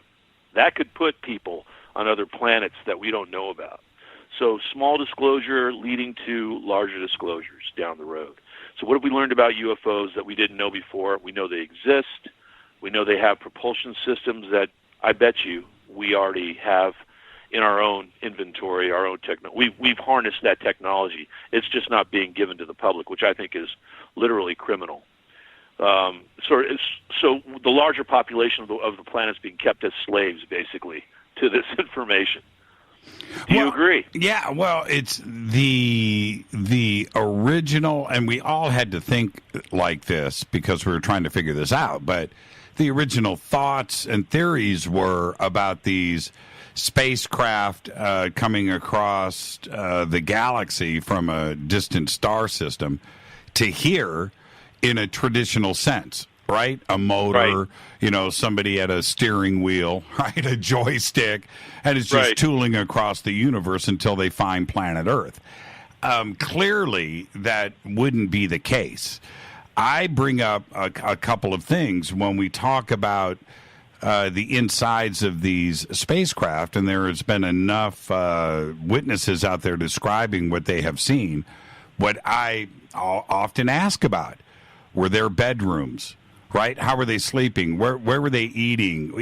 If you're going to spend 10,000 years in a little flying saucer in a little tiny room, there's got to be other things. And now, so if that is indeed the case, then it's not that they were traveling for 10,000 years at close to the speed of light in these craft. They got here easier. It's a walk in the park for them. So we have to look at it that way. It's simple. It's easy for them to do. It's faster than light travel, and therefore that's why I think they're time travelers. These things, and if multi-dimensions exist, then I think they're multi-dimensional. Is there now, when you say time travelers, are these time travelers ET, or are these time travelers us? The whole thing about it's us coming back to help ourselves, and that's possible, of course, but I think it's a little bit egocentric to think that it's just us. It excludes the possibility that there's these other beings out there that could possibly be, light years ahead of us in terms of technology. You know what I mean? It's well, let's look at Rendlesham. That's the story, right? That craft was us from the future coming back to help us or to help them. And I don't know, man. Do you buy that? It's a possibility. What I would think is that if a time traveler came from, if we came back to visit us from 10,000 years in the future, we wouldn't even recognize what humans are, right? I'm not even sure if we would have bodies. Yeah. You know what I mean? So I don't know. I don't know if we could communicate or relate. If you Jim, went I hope back, we have all our hair in the future. Well, Steve, if you went back 150 years and you went back to the old West, but you were yourself, right? Steve Murillo today, and you went back, how would you communicate? You wouldn't be able, you guys wouldn't, it would be a total breakdown. There would be something lost in the translation. Sure. Now let's talk about a 10,000 year, time travel visit. I'm not so sure that we would even recognize or be able to relate to. Now, going back to Rendlesham and also to this recent Pentagon buddying up that they seem to, be doing with the UFO community. You were in the Marines. You were a fighter pilot. You graduated from the U.S. Naval Academy, but you're also a ufologist, and you ran, MUFON LA for 13 years.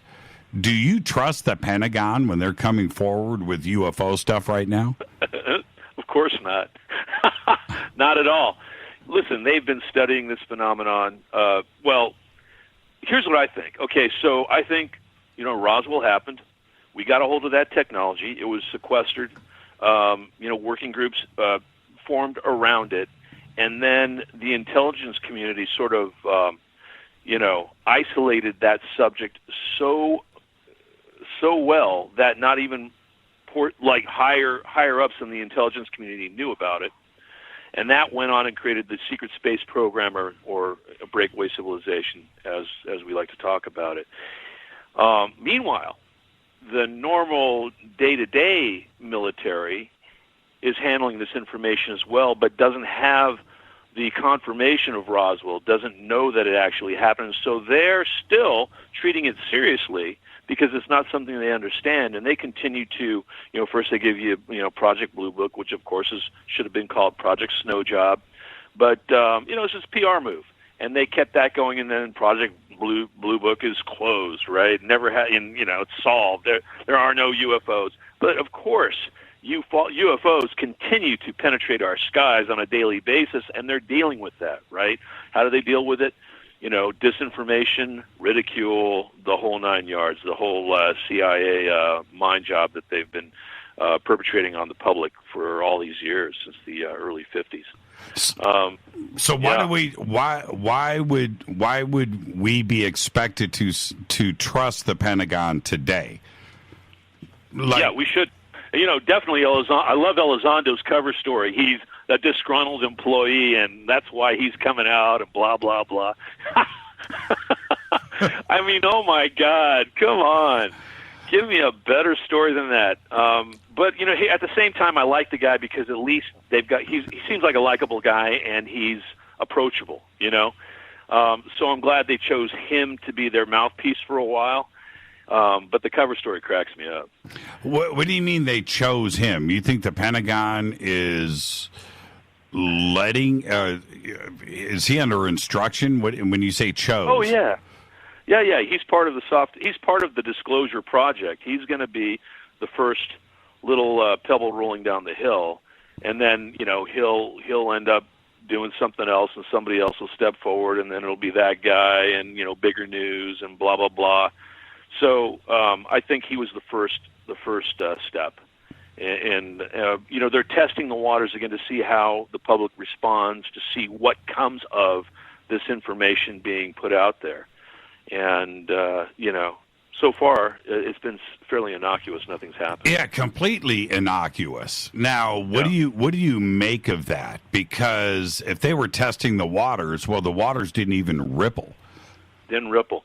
Yeah, think about the public. We've been, programmed, one, not to believe in UFOs, but two, throughout the 60s, starting with Star Trek and all these different shows, Star Wars and boom, boom, boom, boom, boom, our psyche has been programmed to accept this possibility, right? Desensitized. Yeah, we've been desensitized to it. So, when it finally plays out, hey, they're really here, and by the way, they look like, 8-foot-tall reptilians, and everybody's like, oh, yeah? Oh, okay. What's for dinner? Yeah, I saw that in Lost in Space with Dr. Smith.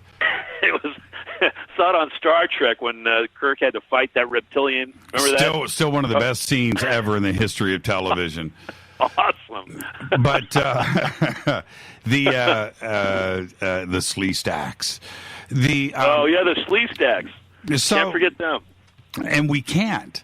But the world didn't collapse.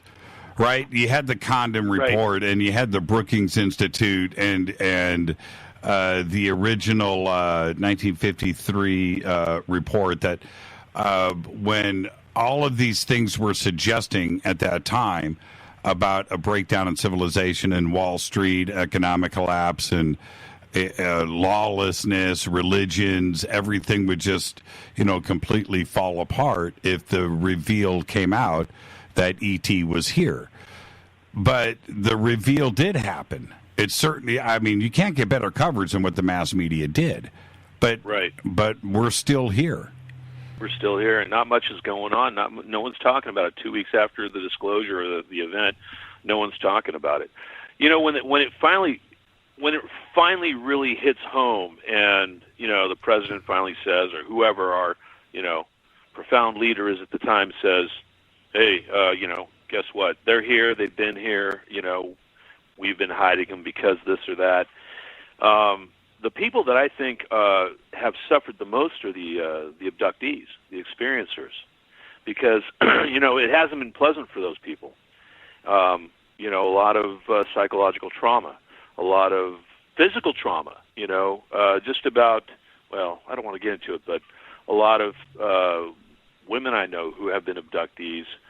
And are now in their later years, they've all had female problems, hysterectomies and things because of their experiences. So it hasn't been pleasant for them. And, a lot of them have had psychotic breaks, things like that. They don't deal well with crowds. They have all kinds of strange, little neuroses because of the experiences. So not all. Some have adapted and have done fine. But those people, if the government owes an apology to any group of people, it will have to owe an apology to them and say, hey, we knew about this, we just couldn't protect you. We couldn't stop it.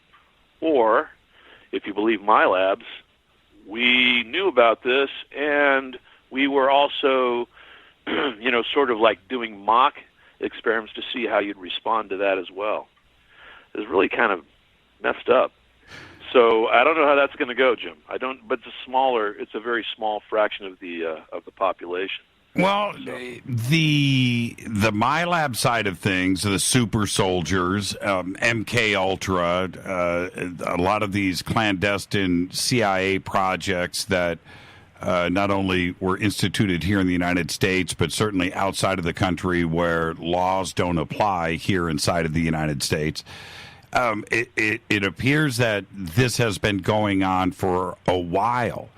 And I think that part of this can be put back into the UFO question, too, as well, where an abduction, which is all too real, some underground base where you're taken to and the examination table, could all have been just a fantastic movie set up by the government to share that experience of abduction, so you can go out, because the experience is real.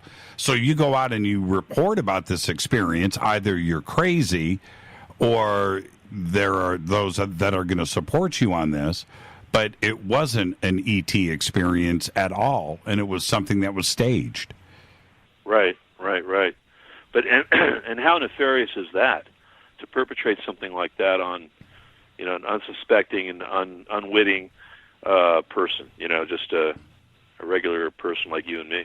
Well, which I think is part of the point of disclosure, because if this starts to surface in an uncontrollable way, where now the government's going to have to go back and answer a lot of questions and certainly speak the truth about the lies that they have been dealing with for the last 70 years, and then there's the other parts of this puzzle that have to come into play, like MK Ultra and Mockingbird and the MyLabs program and possibly even the super soldiers and the other things that are connected, because they are connected. Yeah, all of it controlled clandestinely. We're paying for it, but they're doing it, paying for it with our taxes. Isn't that crazy? You're paying for a guy to come into your house and take you away and perform these experiments on you, and then plop you back in your bed and drugged up or who knows what. Well, you see now, which is, I think, is one of the most important things that we can speak about, because disclosure, like I said, the waters didn't even ripple. Okay, well, that's that part of it. But the waters would ripple if everything else came to surface. That some of these alien abductions were staged. That American citizens were kidnapped out of their own homes or a campground and subjected to this mind torture, and then placed back. And then I don't think that the reaction would be as civil as it was through the disclosure that happened back in December of 2017.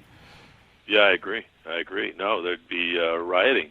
Well, I don't know. See, that's the problem. It's a small population, so you wouldn't really have riots, but you're definitely going to have some angry people with some lawsuits heading somebody's way. Well, do you think that if there was a document dump, something with Wikipedia, some, anonymous goes and hacks into the CIA's computers or the NASA computers, and they get a bunch of footage, right? Real footage of ET, Area 51, real craft, real situations, real documents that can't be questioned. Now we've got a situation that is a little bit different than gun camera footage, by an aircraft carrier in San Diego. Right. Definitely. Yeah. Then it's real, man. It's all out there in the public, and everybody knows about it. How would that change? How would that change our religion? Would religion fall apart? I don't think so. I don't think so. What do you think? Well, I'm surprised that the Vatican didn't react through all of this mass media, at least have a statement. Yeah, they didn't come out with a statement. That's right, they did not. They've come out with statements in the past about ET, the possibility of ET, but not surrounding soft disclosure 2017. What do you think the next step is when it comes to what is happening now? And I'm referring to, could TTSA really, not really, but actually produce more videos that allegedly are released from the Pentagon? Well, it's possible. They got egg on their face with that balloon, the Mylar balloon photo. Right. So their credibility is sort of whacked out. I think it's going to come from Bigelow. I think that they're going to start talking about maybe a metal that they've recovered or some sort of a material that can't be manufactured on this planet. Something that's laid down at the molecular level in layers, composites, something like that we don't have the ability to do. And some kind of disclosure like that. Here we have a physical thing that everybody can study, and this is it. We just can't make it. We can look at it, but we don't know how to make it yet. Well, this is what I want from Bigelow. Okay, and I'm being straight. This is what I want from Bigelow. I want like 3 questions answered. Number 1, the materials that you allegedly have, we haven't had a press conference, we haven't seen any materials, we haven't seen any evidence of anything, but the reports are that he's got a warehouse in Las Vegas funded by the Pentagon to study these materials. Okay, so let's say that he does. Then the materials that you have, were they, A, from Roswell? Were they from a crashed, retrieved craft by the military and then supplied to you directly from the craft? Number 1. Number 2, are the materials from civilians, where civilians say that they went out on their farm, found some trace evidence, and then sent it to you? Or 3, are these materials just whatever that you can't identify and you're trying to figure out what it is, but you don't know where they came from? I want one of those questions answered, or all 3, because that is what is most important here. Because, and I'll tell you right now, if Bigelow has in his warehouse a piece of a control panel, a seat, how about a helmet? How about a piece of clothing from ET? Yeah. I'm talking about the real deal stuff. Then he should go public. I don't care what your oath is. I don't care what your agreement is. You become the biggest hero in the history of mankind. That's what you do at that point. Come forward and go, here is a piece of a seat. Here it is. Here it is. Here is the dashboard. Right. Here it is. Right.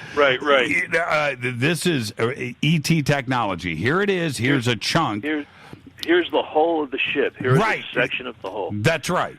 And that's what you do. And anything else beyond that, then it's just whatever. Then it was something that was found in a field.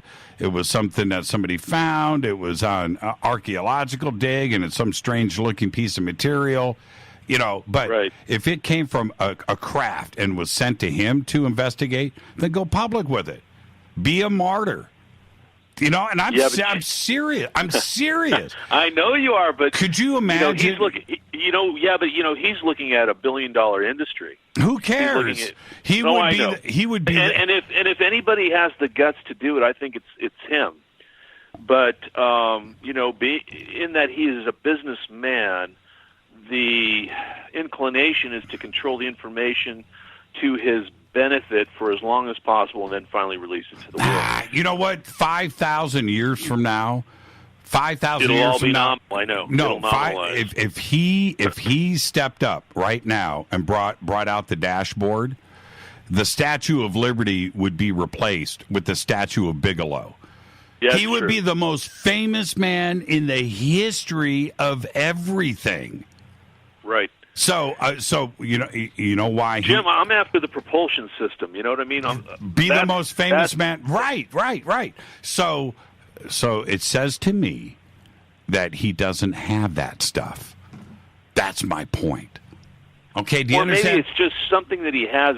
But it's just so small. It's just like, again, it's a thing the size of your thumb that's layered molecularly, that has an isotope that you couldn't produce here.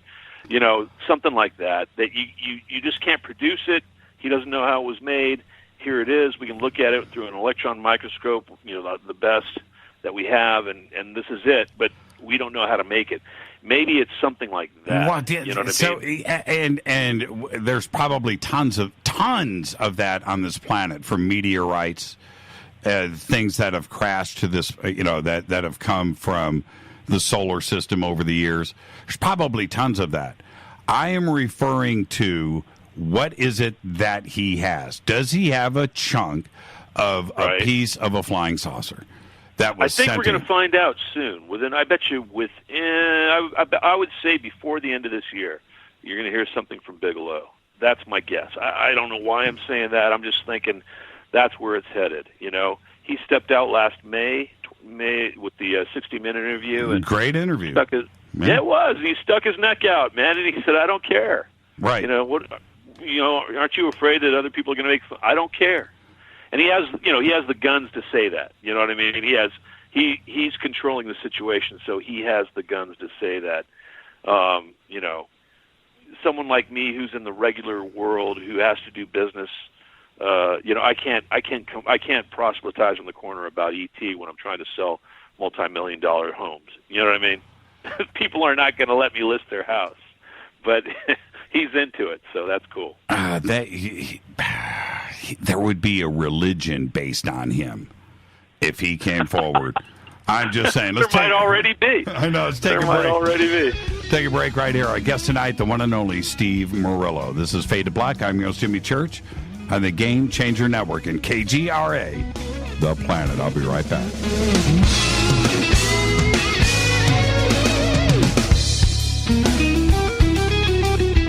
Hi everybody, this is Rob Halford, the Metal Guard on JimmyChurchRadio.com. This is KGRA Digital Broadcasting Station, Salt Lake City, Utah, Van Buren, Arkansas. Okay, nurse, let's get this man to the ER stat. Right away, doctor. We see this every day. Heart attack or angina pain due to blocked and clogged arteries. Chelation can remove obstructions or blockages from arteries and help avoid painful and expensive surgery. Now there's Angioprim. It's a liquid oral chelation product that you take with juice. You start to feel the results fast. Angioprim increases blood flow all over the body, and that means more energy and strength to take on the day with less aches and pains. 60 years of research has gone into chelation, and Angioprim is the result. A safe and easy way to unblock your veins and arteries from buildup that slow circulation. Paging Dr. Jones. Please report to the emergency room right away. Log on now for a special radio offer from Angioprim. That's angioprim.com/radio. ANGIOPRIM. Angioprim.com/radio or call 877-882-7221. That's 877-882-7221. So, you love talk radio? Then you'll love TalkStreamLive.com. TalkStream Live is always on, 24/7 with the best streaming talk shows. Find your favorite talkers and discover some new ones. It's free, readily available online or on the smartphone or tablet. Finding your favorite talk shows all in one place has gotten a whole lot easier. Just go to TalkStreamLive.com. Be sure to download the free apps from Google Play or the iTunes App Store. Your contact for current news and trending topics. KGRARadio.com. What can I say about the most popular tea on the internet? And what do customers say about Life Change Tea at GetTheTea.com? A lot. But by federal law, we at GetTheTea.com cannot make claims to how this product can enhance your health. We cannot even post our testimonies without being in compliance. So how do we get past the hump? Try our products at GetTheTea.com and see for yourself. You can send us a testimony, but we just can't post it. Bummer. Our products are GMO-free and organic.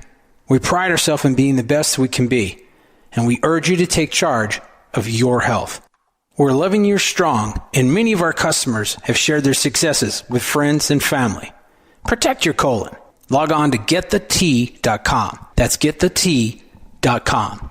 GettheT.com.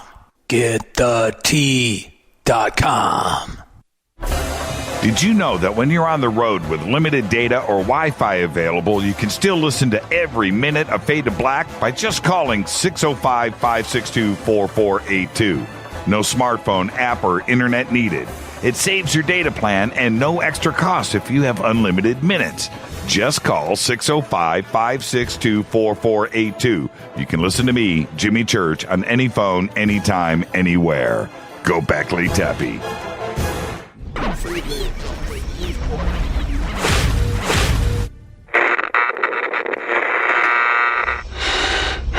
You want to know a secret? I love ponies. I really love ponies. I'm serious. I couldn't stay sane without ponies to brush. Why Fade to Black? Because you never got that pony, damn it. This is Fade to Black with Jimmy Church on the Game Changer Radio Network and KGRA, the Global Radio Alliance.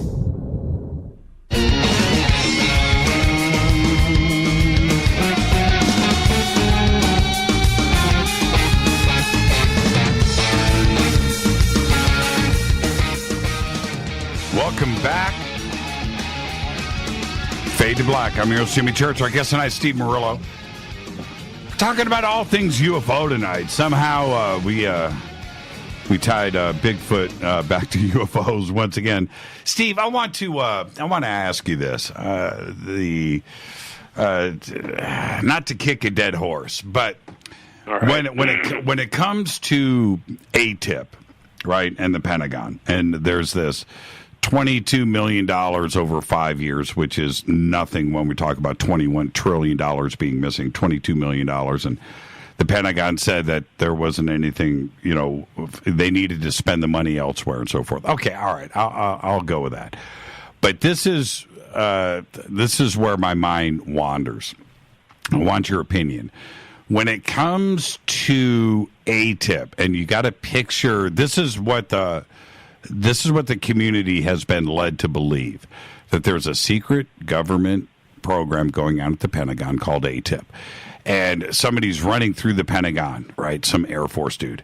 Hey, man, I got this UFO report and I got this footage. What do we do? Take it down to ATIP. Oh, yeah, that's right. Okay.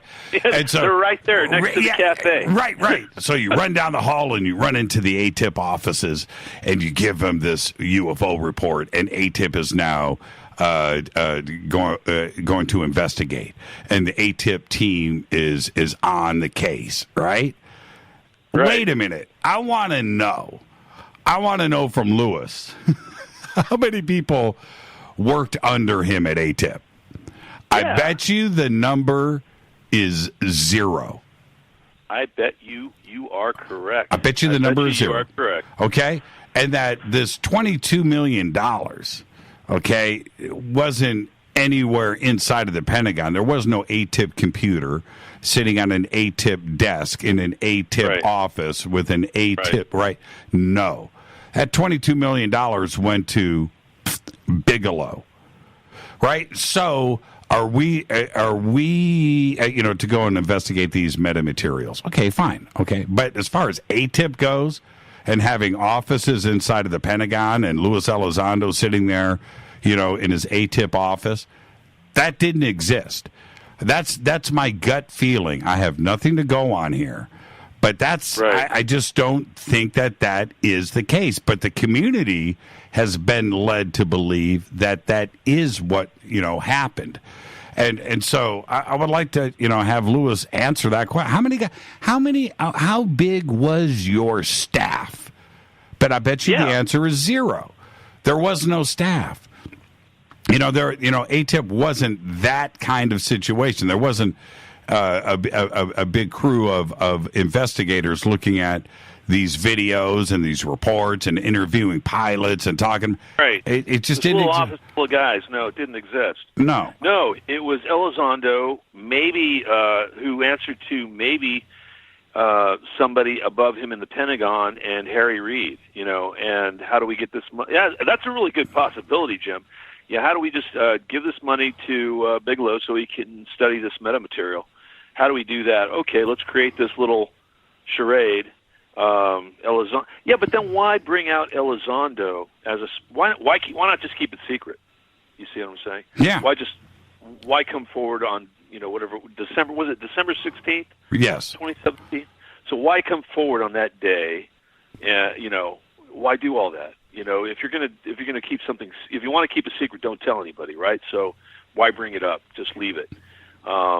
So I don't know, man. I don't know, but I agree with you. I don't think there's this little office where all these dudes were, studying UFO pictures and looking at footage. No, I told you that story, I think, a long time ago when I was at Cherry Point. We happened to be there for a cross country, and we're at the O Club, which is what we love to do at the end of a flight, right? So we're there. It's a Friday night, and two of my buddies roll in. They're from Cherry Point, and they were F-4 guys, F-4 Phantom drivers, and they had been vectored to chase a UFO. And that day, it happened that day. So this is the story they told us. We're getting drunk, and we all laughed at them. That they were vectored to chase this object. They took gun camera footage of it. It sped away at a high rate of speed, of course, right? But they got footage of it. They were made to land, and then made to go to a hangar that nobody used, and made to sit in a little office.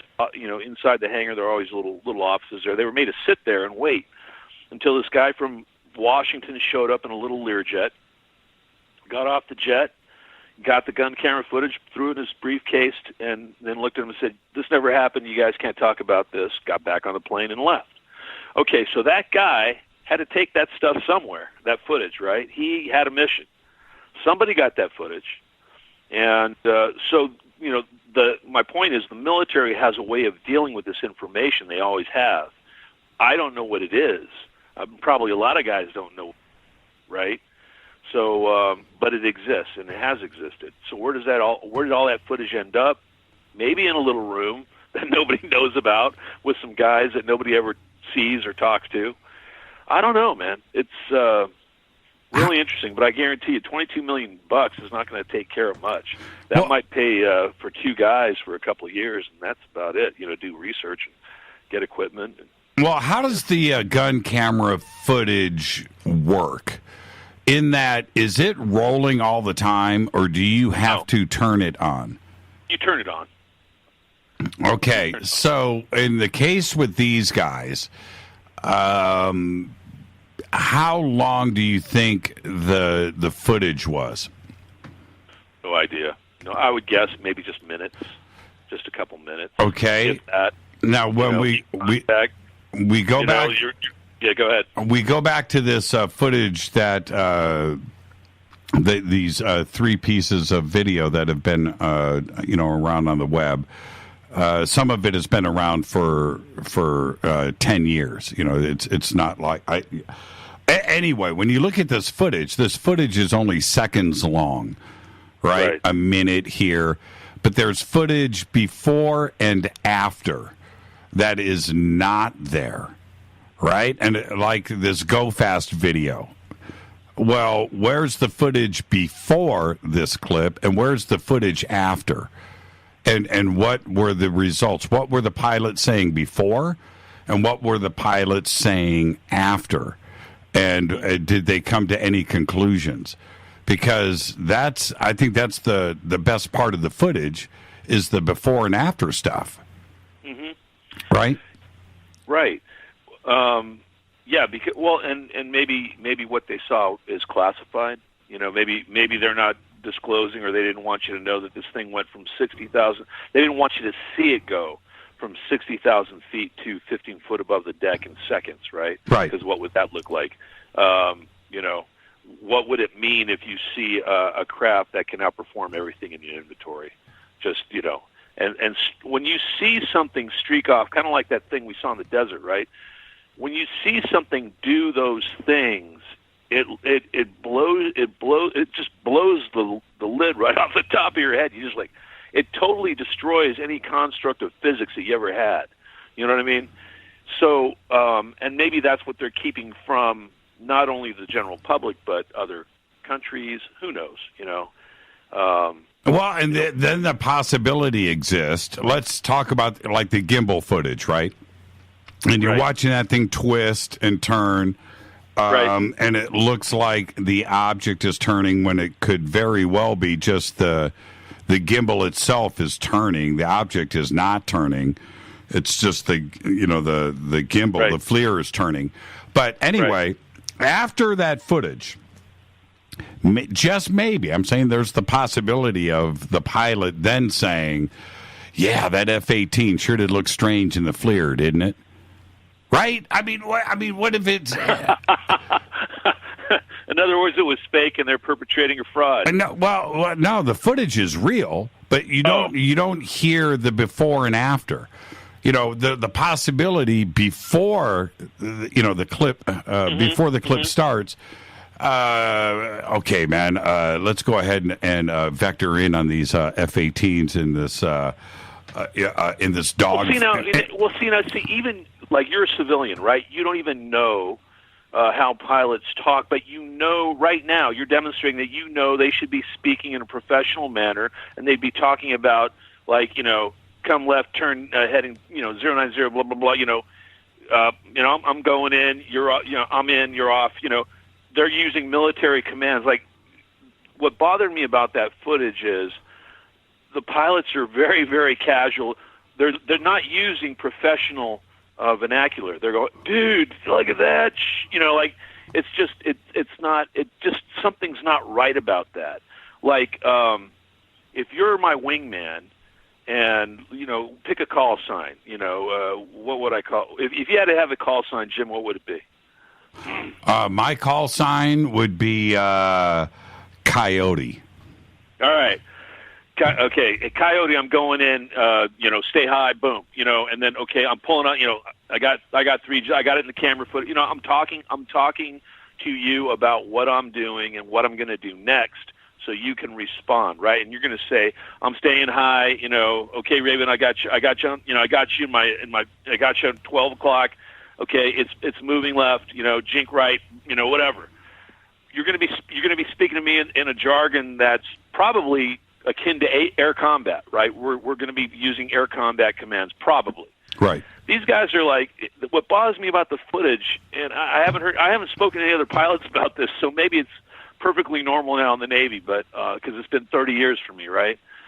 But dude, what is that? Like, it doesn't make any sense to me. It's bothering me. That whole thing bothers me. What's bothering you about it? Are you suggesting that those aren't pilots? Those are actors? It's dubbed? No, I'm not saying that. I'm just saying that their vernacular is awful loose, and maybe that's the way it is. I'm not saying that that's not real footage. I can't say that for a fact, right? I'm just saying it's off. That's a little off. And but again, maybe in that sort of a situation. But see, here's the thing about Navy pilots. Okay, we train from beginning to end. Literally every flight, from first primary flight through advanced strike training, every single flight is all about pressure. Emergencies, the first thing they do, you take off, and the instructor fails your landing gear and says, okay, you got to fail landing gear and da-da-da-da-da, and you got to go through the procedure, your whole flight for an hour and a half or whatever it is, every training mission, you do hundreds of these things. It's just one failure after the next and one emergency after the next, and everything's very precise. And there's no room for casual conversation, and nobody there's no chat, hey, how's your day going up there, buddy? There's none of that stuff, right? But, again, it's been 30 years and maybe things have changed. Maybe with the budget cuts, they've kind of gotten loose. I don't know. I don't know, man. There's something wacky about that. Steve, this is Fade to Black. Yeah. This is me, Jimmy. Yeah. really say, what are you trying to say here, Steve? Are you saying that you watched the footage the first time, you listened to this, and you rolled your eyes? Is that what you're saying? That's what I'm saying. Yeah, I rolled my eye, and not at the visual, because the visual's sort of innocuous, but it's interesting. But the chatter is wrong. It just doesn't. It's just wrong to me. It feels on a gut level, it's wrong. Then again, I could be wrong. But I don't know. The BS meter is kind of at a half, or maybe even 70% right now with that. But again, I could be wrong.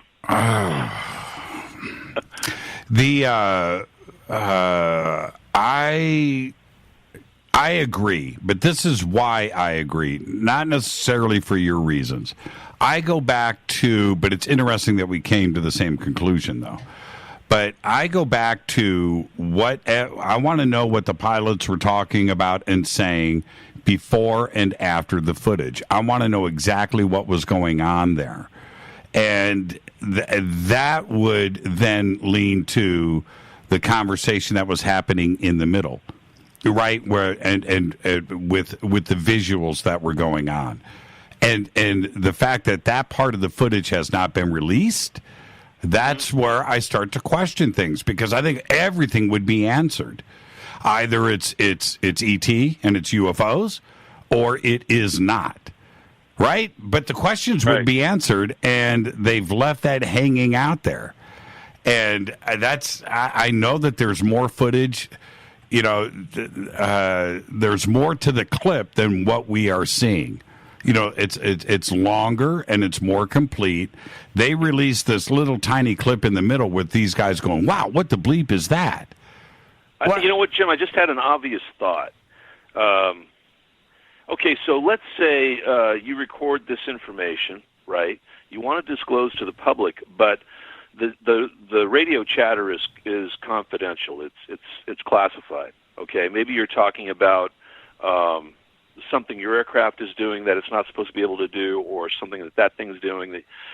So what if you want to bring this information out, but you have to dub the footage, right? Right. Just water it down so that the public can wrap their minds around it. What if the chatter is just information that you and I wouldn't necessarily be able to discern? You know what I mean? The general public wouldn't be able to discern. Right.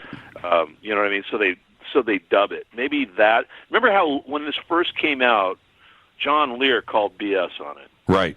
Remember that? Yes. He said, and it was about the static behind the chatter that he didn't like. But there's another pilot, because he's an accomplished pilot. He's flown everything. Who it didn't ring true with. And for me, it's not the static, but it's just the wording is wrong. So maybe let's say the footage is real, but what if they had to dub it? Maybe that's what happened. I don't know. But how do you? If you're trying to come out with a truth, you don't necessarily want to do it with fraudulent information or like half truths. You know what I mean? Right. If you're trying to get people on your side, it's kind of like the Mylar balloon. That To the Stars Academy threw up there as an authentic UFO. Once you do that, once it's discovered, your credibility is trashed, and that's a shame, because especially if you're up to something good, and you got one pulled over you. I think that's what happened to our friend. The other part of it, because credibility is everything in the UFO community. You've been fighting the good fight for nearly 20 years now, Steve, and you've seen so many experiencers, eyewitnesses, videographers, authors come and go. Right, and once your credibility is blown with this community, you're done. You're toast. You're done. Absolutely. You don't get a second crack at it. And when it comes to this stuff with the Pentagon and TTSA, when you say that the Pentagon has released these videos to TTSA, when it turns out that the videos have been out there on the web and they've been analyzed and looked at and talked about and debunked or whatever for some of it for a very, very long time. How do you recover from that? What does TTSA do to get their feet back on the ground and get the confidence back from the UFO community? Yeah, you haven't heard a statement from them about that, and it's a shame. The first thing, damage control, the first thing that should have happened as soon as that information came out about the Mylar balloons is they should have come out and made a statement. Well, hey, they technically did. They said, what was it? Yeah, they said some boilerplate thing. We didn't know it was somebody else in the organization, and it was just put up there, and it was just, it wasn't a last-minute thing, and blah blah blah. Yeah. That wasn't good enough. That wasn't well thought out. That wasn't well thought out. Right. You got to accept responsibility. You got to first of all take responsibility for the mistake, right? And that should have come from Tom DeLonge. He should have come out with a statement. I am so embarrassed about this. This is what happened. This is exactly what happened. It'll never happen again, and here's why. And blah blah blah. Own up. If you want to stay in business.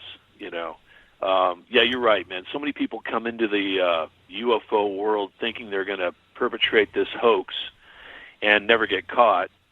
And it works for a while, but eventually, they crash and burn, and they come and they go, and they crash and they burn. The ones that stay forever are the ones like Jim Mars, super integrity, always well-researched, and no bullshit, no BS. Right. So those are the guys that stay. Yeah, well, you look at Dolan or Stanton Friedman or Linda Moulton Howe. Yep. And they've all stumbled too as well. Sure. But there's that side of it, and then you flip that completely over, and you go back to somebody like Bob Lazar, who certainly rode through a pretty good thunderstorm of being debunked and questioned and. Schooling, everything about him was brought forward to the point where the brothel, right? I mean, everything was brought. I mean, the poor guy. But poor guy, and very bright, and he was smart about it though. He said, "You know what?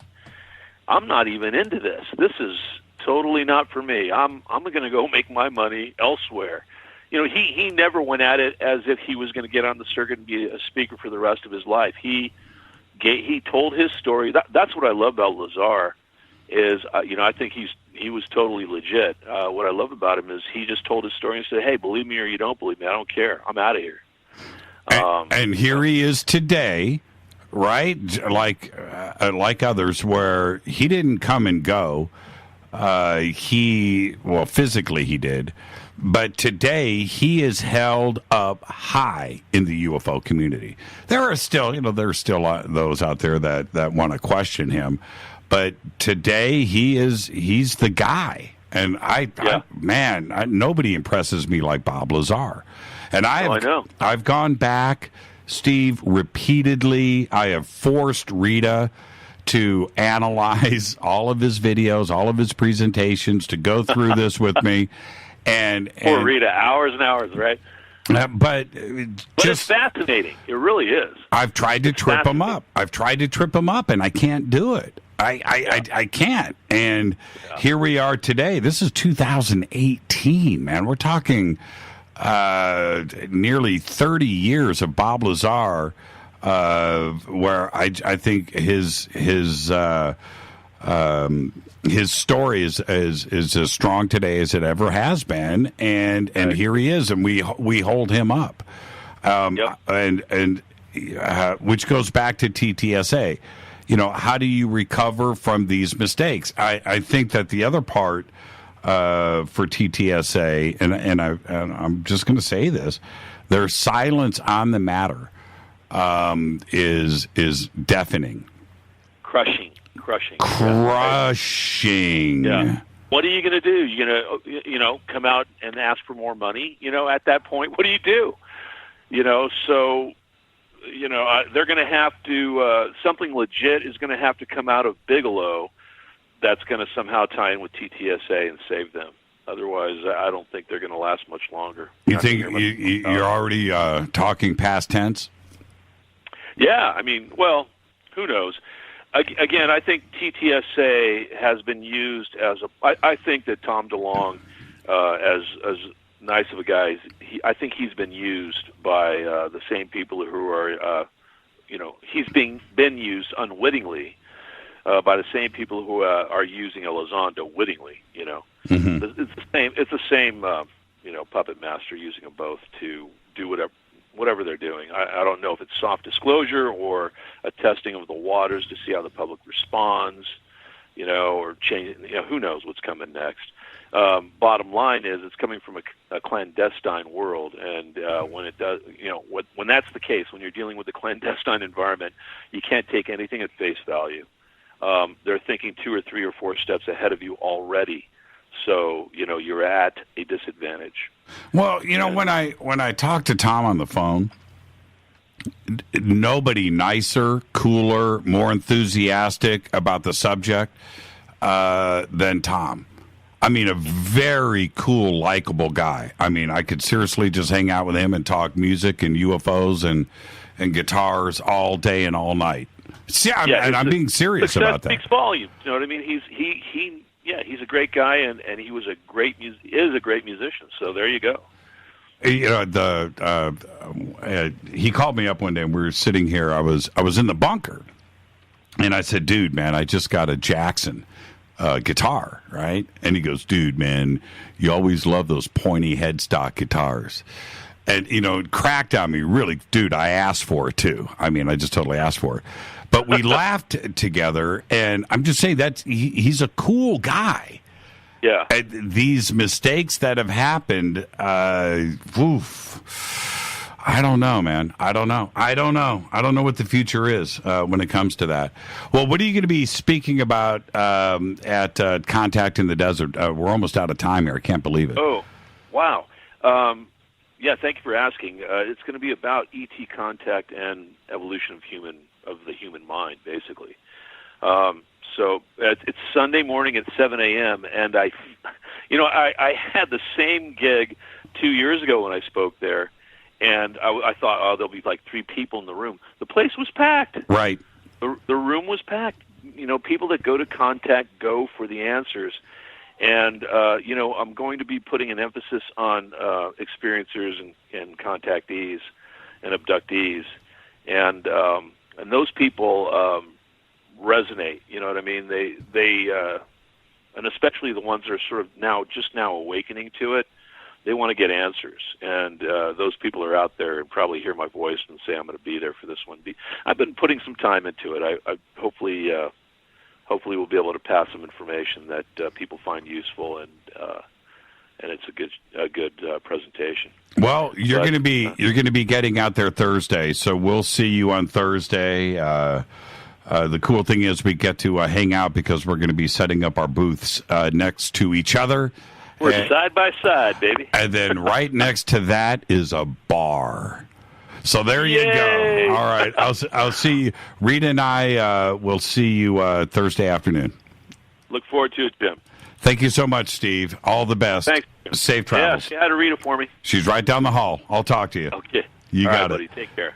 All right. Steve Murillo. This is Fade to Black. I am your host, Jimmy Church. Now, I'm going to take a quick break. I'm going to come back and take all of your phone calls next.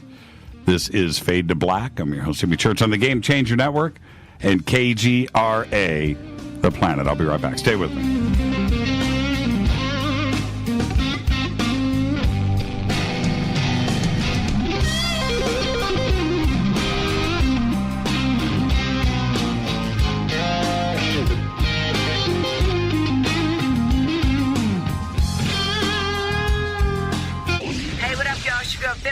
Here, and you are listening to my boy Jimmy Church on JimmyChurchRadio.com. Despite popular opinion, reading a book will not make you smarter, but listening to Jimmy Church will. Hurricanes, earthquakes, wildfires. This year we've experienced more than our fair share. This is Jimmy Church of Fade to Black, and last month I decided to make sure my family does not have to worry about food should we get caught in a real emergency situation. Introducing Numana, a healthy, storable product that tastes so good that you'll want to eat it every day instead of just during those times of duress. All Numana products have a 25-year shelf life, are MSG and GMO-free, no preservatives, and are made in America. With the Numana pack in your home, you'll be able to sleep at night knowing that you've protected your family. Not only have I tasted and tested, I own it. Now you can too. Just click on the Numana banner on JimmyChurchRadio.com and use the promo code Jimmy when you order. In addition to a discount, we'll send you an autographed Fade to Black t-shirt. Seriously, go Beckley Teppy. When you take the beans from Central America with dashes of Indonesian and African mixed in and then roasted to the dark side of Fade to Black, you create the ultimate brew of fringe. Introducing the Fade to Black blend from Rivermoon Coffee. Yes, Rivermoon's darkest customized roast was created for the love of Fade to Black. The alchemy of masterful roasting and smoking the beans is in every sip of this full-bodied, dark Java. I need my coffee dark, deep, with distinct bittersweet chocolate highlights, just like the bunker.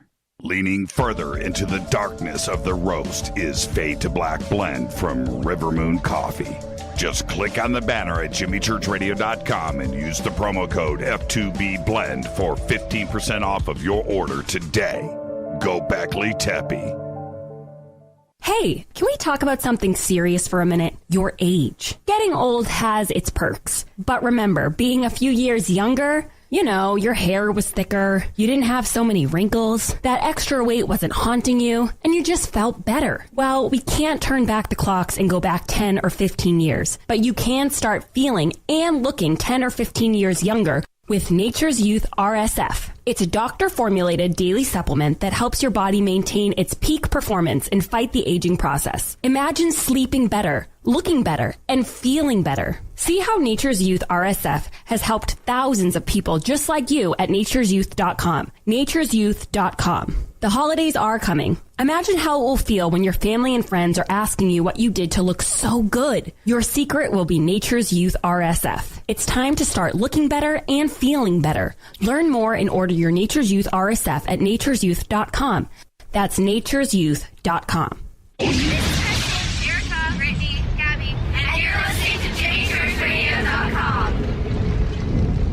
It's not a lifestyle we chose. We were born this way. KGRARadio.com.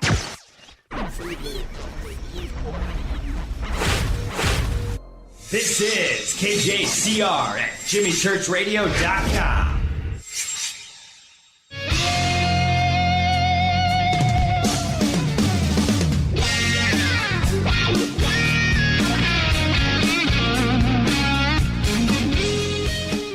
All right, welcome back. Fade to Black. I'm your host, Jimmy Church. Open lines right now, 323-825-5045 or 323-275-9695. I wanted to... Rita and I saw a movie, believe it or not, with Coast to Coast all weekend and Fade to Black all last week. And I know I wrote this article about our schedule over the next month. It's pretty insane. No time off. But Rita and I managed to see a movie this weekend that you've got to check out. It's called Annihilation. And if you haven't seen it yet, the script, the way that it is written, the storyline behind it, completely 100% original. Now it stars Jennifer Jason Leigh, Natalie Portman, and it's based on a novel by Jeff Vandermeer. And Gina Rodriguez is in it too. She's really, really good. And Oscar Isaac who I always confuse with Adrian Grenier. It's I don't know how to put it into words. The film is it's about E.T. Now, they suggest that in the very beginning. Okay, so that it could possibly be extraterrestrial, and so you don't really know. But anyway, it's about this area. It's called the Shimmer, and which again, that's all set up in the very beginning of the movie. So I'm not giving anything away. But this is what's trippy about the flick. Totally original script. Number one. Number two. Just when you think that it's going to go in one of two directions, like it's going to be a horror film, or that it's going to be some E.T. Terminator type thing. When you think it's going to go in either one of those directions, it does not. Scientifically, and the biology side of it is pretty amazing. Now, this is a film that I'm going to highly, highly suggest that every single one of you watches, number one. And number two, I think it's going to be discussed for a while. A lot like Arrival or Interstellar or 2001: A Space Odyssey. I think Annihilation, the title of the film is misleading. Now, the title of the film at the end of the film makes perfect sense. But when you see it, Annihilation, you're gonna be put off by it. So don't worry about the title. Go and watch the film. It is incredible. It's absolutely incredible. The story and everything else. There you go. All right, let's go to the phones. Hi, you're live on Fade to Black. Who's calling? The Awakening Man. Oh, the Awakening Man. This must be Eric? Eric. Yeah. At the Indio House, we're here. We figured out a way. We've got Cortana and Gigi sitting there next to me, and we're so excited about CITD, Jimmy. I just had to call. I'm just pumped. This is the best event in the history of ufology and consciousness. It's not just that. It's an experience. People don't understand. It's not like you're going to show up and you're going to sit in a room and listen to a lot of intelligent people tell great stories. This is an experience, and anybody who doesn't get here is really missing the boat. Do you agree with me, Jimmy? Of course I agree with you, but wait a minute. You said you're in the Fader House? We're at the Fader House, and it's right 5 miles down the road. We're in a secluded, gated community, so we can't have any CIA come and visit us. Oh, right on. So you're going to give the address out over the air right now, right? No, absolutely not. Okay. If you're a Fade or not, and you're welcome, obviously, but you need to get a hold of me because there's like a secret code that you actually have to give there's a guard here. Literally a guard 24/7 at the fence, and he will not let you in. If you're CIA, you're not getting in. I just want to let people know right now. So. Have you, you know what you got to do? You got to go up to that guy. You got to slip him a Hunsky. It's funny because I already gave him 20. I thought he was 20. Dude, here's $20. We're going to have a few people stop by. Just be patient with us. Okay. Who's in the background? We got Cortana. He, of course, said. Oh, Cortana's there. Hi, Cortana. Jimmy. How are you? Gobekli Tepe up. Okay, sounds like you're Gobekli Tepe already. I am so, deeply Gobekli Tepe. Like, our contact in the desert starts right now. Are you guys ready? We are getting prepped. Yeah, and we can't wait to see everybody else out there. We're fully prepped. Jimmy, are you coming Thursday? I just want to know. Are you coming up Thursday, or what's the plan? Yes, I will be there. Rita and I will be pulling in Thursday afternoon. Okay, so just so you know, if you guys need a place to crash, you can have the master bedroom. You're welcome. We're going to have a full bar. It's fantastic. You're going to love it. You guys got to show up. On Thursday night, we're going to have the pre-CITD party. And then, of course, we'll figure it out Friday, Saturday night, whatever we can put together. It's all going to happen right here. Well, I'm just going to let you know we have the presidential suite on the top floor. Oh, you got the presidential suite. You know what? I don't know who paid for that, but I checked that out. That's like $846. Are you aware of that? It's pretty sweet.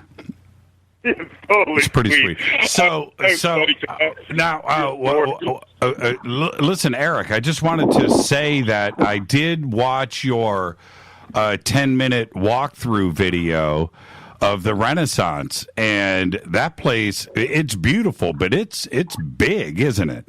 It's massive. And you know what's awesome is you walk in, the layout is beautiful. All the speakers in the conference rooms are on the left-hand side, and they're all lined up on that massive building. And so it's just so convenient. You can go from one room to the next room, the way all the tables will be laid out, where the bar is, if you want to go and swim for a little while. Oh, man, this is 5-star. I mean, I'm going to miss Joshua Tree, but this is 5-star. Anybody that's coming, you're going to get a 5-star experience. That's a fact. I'm going to guarantee that right now. Now, did you get a chance to go into the big amphitheater? I did. Oh, man, I don't want to ruin any surprises, but let me tell you, this is such a bargain, and I get nothing for saying this other than I know, based on doing this for over a year now and trying to go as many events as I can, this is such a fantastic bargain. Anybody that's on the fence has just got to figure out a way to get here. And if, you need a place to crash, bring a sleeping bag, we'll figure it out. But the point is you just got to get here. I'm just serious. This is just going to be fantastic. Now, I counted I could be wrong, but did I count 5 bars in your walkthrough? I did, right? Well, see, there's the main bar, and then then there's the bar at the pool, which is just out.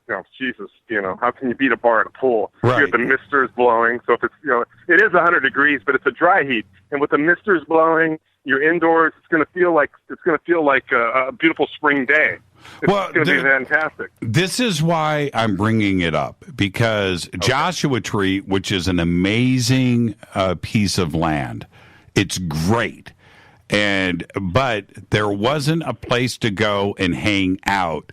You had to leave to go and do that, right? And so that opportunity was not there. Here, there is a place for everybody to get together in different areas and spots around where we can just hang out and talk, and we don't have to leave. And that's why I'm bringing it up.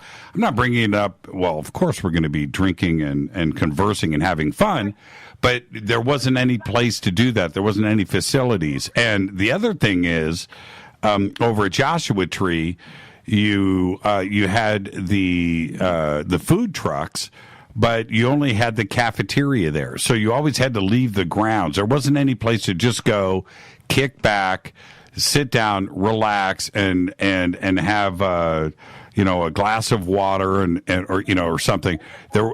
We didn't have that over in Joshua Tree. Here we do have that, and I think that's important, especially when you have 5,000 people.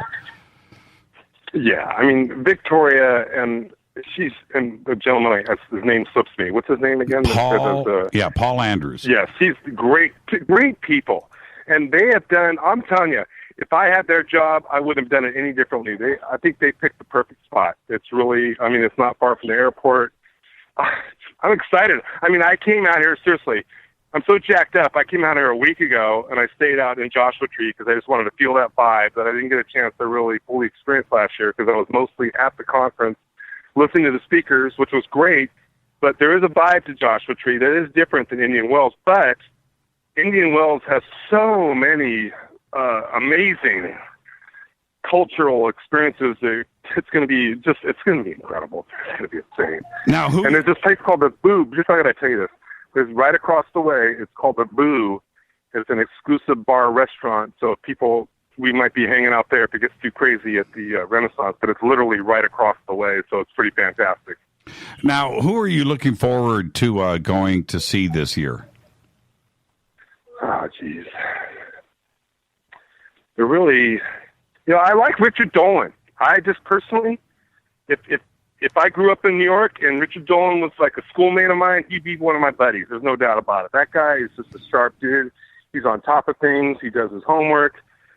I'm going to try. Hopefully Richard will come over to the Fader house over here and hang out with us. We really want to encourage as many of the speakers and the Fadernauts to come over and hang out with us. It's plenty of room. We could easily fit 60 to 80 people here comfortably, but we can't invite the whole world. But Richard Dolan, he's the man. Okay. That's my first pick. Yeah. And Emery Smith, is he going to be there, by the way? Yes, Emery Smith will be there. Okay, I'll tell you what, Jimmy. You get a full-blown bottle of Grey Goose vodka. I don't care what size. If you get Emery to come over and hang out at the Fader house, that's on the house. So just so you know, I like that guy. He's number 2 in my book. Very excited that he's been added over at Contact in the Desert. That was a really, really, really big deal. I mean, the addition of Emery to a list of speakers that's already so complete.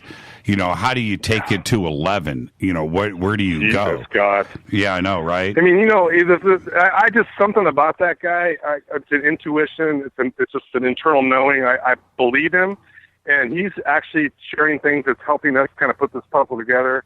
And I believe the guy, and I think what he's sharing is important, and I'm excited about it. Who else is there with you right now? Right now, we just got Gigi and Cortana, and then Thursday, flying in from Florida, is John Polk, and Brad Olson's been hanging out there. They did a seminar out there, I guess, this last weekend. And several, Karen's going to come in. We've got a lot of people coming in Thursday, so we're going to have a nice little pre-CITD party here Thursday. So you've got the address. Okay. Let me know when you're coming. We'll get you all set up. Okay, let me talk to Gigi. Okay, hey, Gigi. Yeah, make it quick. I don't like dead air on the radio. Gigi. Ahoy there. How are you, man? Fantastic, man. Got to give it to Eric, man. He, we didn't really know if we were going to have a spot this year, and then Eric quite literally saved the day, and it's pretty sick, man. I got to say, I'm going to miss Joshua Tree. I think those, I don't know how we could ever top that, but at the same time, it looks like, you can already feel the energy here, like Eric was saying. Yeah, I'm with you on that. And for this year at CITD, who do you want to go see? Man, you know what? Well, that's the thing about CITD is, because I've been this will be my 4th year. And, a lot of the times it's great to see the speakers, obviously. But some of the most memorable moments that I've had were, conversations in between the events and meeting new people. Because, people do literally come from all over the world. Mm-hmm. And it's the biggest conference of the year. And so, I've seen a lot of people, they just they show up in the morning, they hit a couple events, and then they leave, because maybe they think that's all there is. But if there's anything I could recommend is to just hang around all day, just meet everybody you can meet. And, everybody is resonating on this higher frequency, if you will. Everybody's already in that state. And so everybody you meet, it's just I don't know. It's like the Burning Man for our industry, if you will. Yeah. Maybe not quite as rambunctious. Yeah, you're right about that. Have you seen the film Annihilation? No, you haven't. I don't think so. It's brand new. It just got released. You need to watch Annihilation. Let me talk to Eric real quick. Gigi, I'll see you in 2 days. All right, yeah, we'll see you here, man, and I will check that out. All right. All right. Let me talk to Eric. Hey, one quick question, Jimmy. I've never asked you this, but I know you can play the guitar, and I don't really care how good you are. I just want to ask you, please just bring, and even if it's an acoustic guitar, just bring it with you, bro. Oh God, whatever it takes. I would love to just have a little jam session with you. Eric, off the record. Eric, I know that you're rich. But you just no, it has nothing to do with that. You don't have that kind of money. That you just don't have. You just don't have it. Jimmy, you just don't have it. I mean, look, everybody's got their price. Okay, so let me. You're funny. Oh shit. So what if we do like some sort of promo deal where we do it for Fade to Black and we can raise some money? I mean, what's it going to take? I mean, let's get down to the bottom line here. 15 minutes of me shredding. $10,000. Holy shit! $10,000, and you know what? I will play it all. I'll play you some Yngwie. I'll play you some Van Halen. I'll play some of my original you take songs. Installment payments. And but just think, no, it's cash in advance. Cash in advance. I'll tell you what. I would commit to $1,000, $2,000 a year for 5 years. Oh God! I'm serious. that's about the extent of my budget. Man. But if you want to do it, I'll commit to that. And if I renege, you can sign me off as a Fadernaut. Okay. Sign me off. Now, something much more important than my guitar playing, Okay. and is this: there's a movie out. It's called Annihilation. Okay, it's with Natalie Portman and Jennifer Jason Leigh. You've got DirecTV there, right? You've got Netflix, yes, whatever. I do. You've got it's on Netflix. Okay, it's yeah, you can get it on DirecTV. Just Annihilation. You guys need to watch that film tonight. Oh no! We've had way too much to drink to try to go down that rabbit hole. Oh man, you have no idea. You have. We're talking about aliens annihilating the planet. That's what I'm saying. The name of the film has nothing to do with what the film is about. Just give me a little tip. Just give me a little tip. I can't. Then I'll blow it for the entire audience. All right. Just let me say this. I guarantee you, you're going to get to the end of that, and you are going to come up to me and go, "Church, that was the best E.T. film I've ever seen." Okay, well, you know what?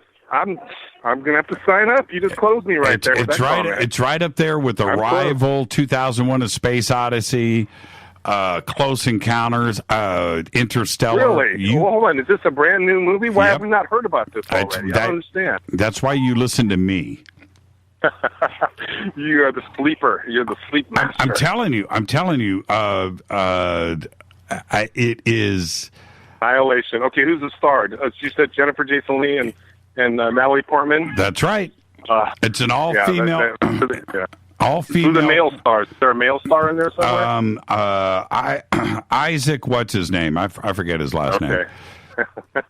Okay, what's his name? His name is Oscar Isaac. Oscar Isaac. But it's an all-female cast. Wow. Yep. I'm down. I'm telling you, man. Okay, I'm going to check it out. Annihilation. I've got Netflix. We got a 60-inch plasma. This place, what a deal. Let me just tell you, it's not about being rich. I'm just going to tell you, we're talking $81 a day. When you see this place and you say you pay $81 a day for this, you're going to want to shake my hand just for that alone. Wow.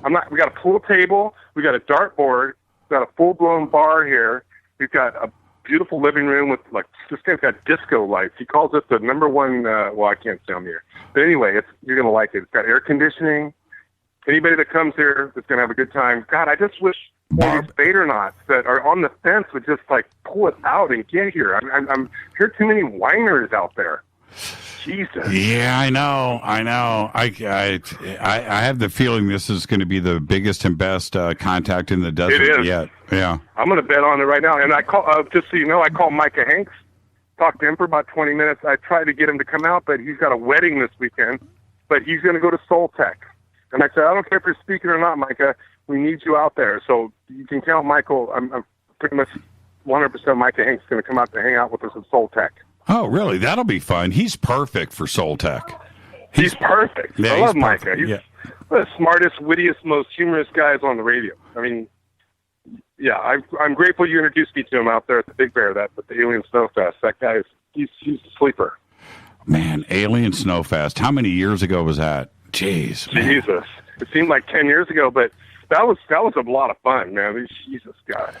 Well, it was a lot of fun. All anybody has to do is have one Alien Snowfest experience, and they're done after that, right? If they're not done after that, there's no hope for them. Well, the reason why that we had so much fun is because we were all together. And that was it. But anyway, listen, I got to fly. I got to roll credits. Okay. So I'll see you guys. I'll see you guys in a couple of days. Thursday we roll into town. Today's Monday. Let's not forget 3 days. Let Rita know we got everything taken care of, so you guys don't have to worry about nothing. Literally everything. Okay. I'll leave it at that. I'll talk to you. Okay, brother. Bye-bye. Thank you so much. All right, that's Eric, Awakening Man. He's at the Fader House out there at in Palm Springs, Indian Wells. Contact in the Desert. We're going to be there. We're going to roll in on Thursday, and things kick off on Friday. And I agree with Eric. If you're on the fence, just get out there. That's all you got to do. It's when we say that it's the biggest and best and coolest and funnest and all of that, that's because it is. It is an insanely great event to go and hang out. All right. I want to thank Steve Murillo for coming in tonight. Always a great conversation with Steve. Tomorrow night, Daryl Sims is going to be here. And always great when Daryl joins the show. We've got a couple of things specifically that we're going to be talking about tomorrow night. And then Wednesday will be Fader night. We're moving it up one day because Thursday night we will be off air. We're going to be on the road. Friday night we will be broadcasting live from Contact in the Desert, live studio audience. And just like we do every year, we'll probably run 14, 16 guests through the show in 3 hours. And that'll be Friday night. And we'll see everybody out at Contact in the Desert. And with that, believe it or not, that wraps another night of Fade to Black. Unbelievable weekend, month that Rita and I have had around here. Sleep and rest, it's so overrated. Fade to Black's executive producers, Rita Camarion. Shows produced by Hilton J. Palm, Renee, Dennis, and Bob. Announcers are Steve Harder, Gene Vitoa, Mark D. Kovar. Webmaster, Drew the Geek. Music, Doug Aldrich. Intro, Spaceboy, spaceboymusic.com. Fade to Black is produced by KJCR for the Game Changer Network, and syndication is KGRA, The Planet. It's broadcast owned and copyrighted 2018 by Fade to Black and the Game Changer Network. It cannot be rebroadcast, downloaded, copied, or used anywhere in the known universe without written permission from Fade to Black or the Game Changer Network. I'm your host, Jimmy Church. Follow me on Twitter at JChurchRadio. Until tomorrow night with Daryl Sims, I want everybody to be safe. Go Beckley Tepe.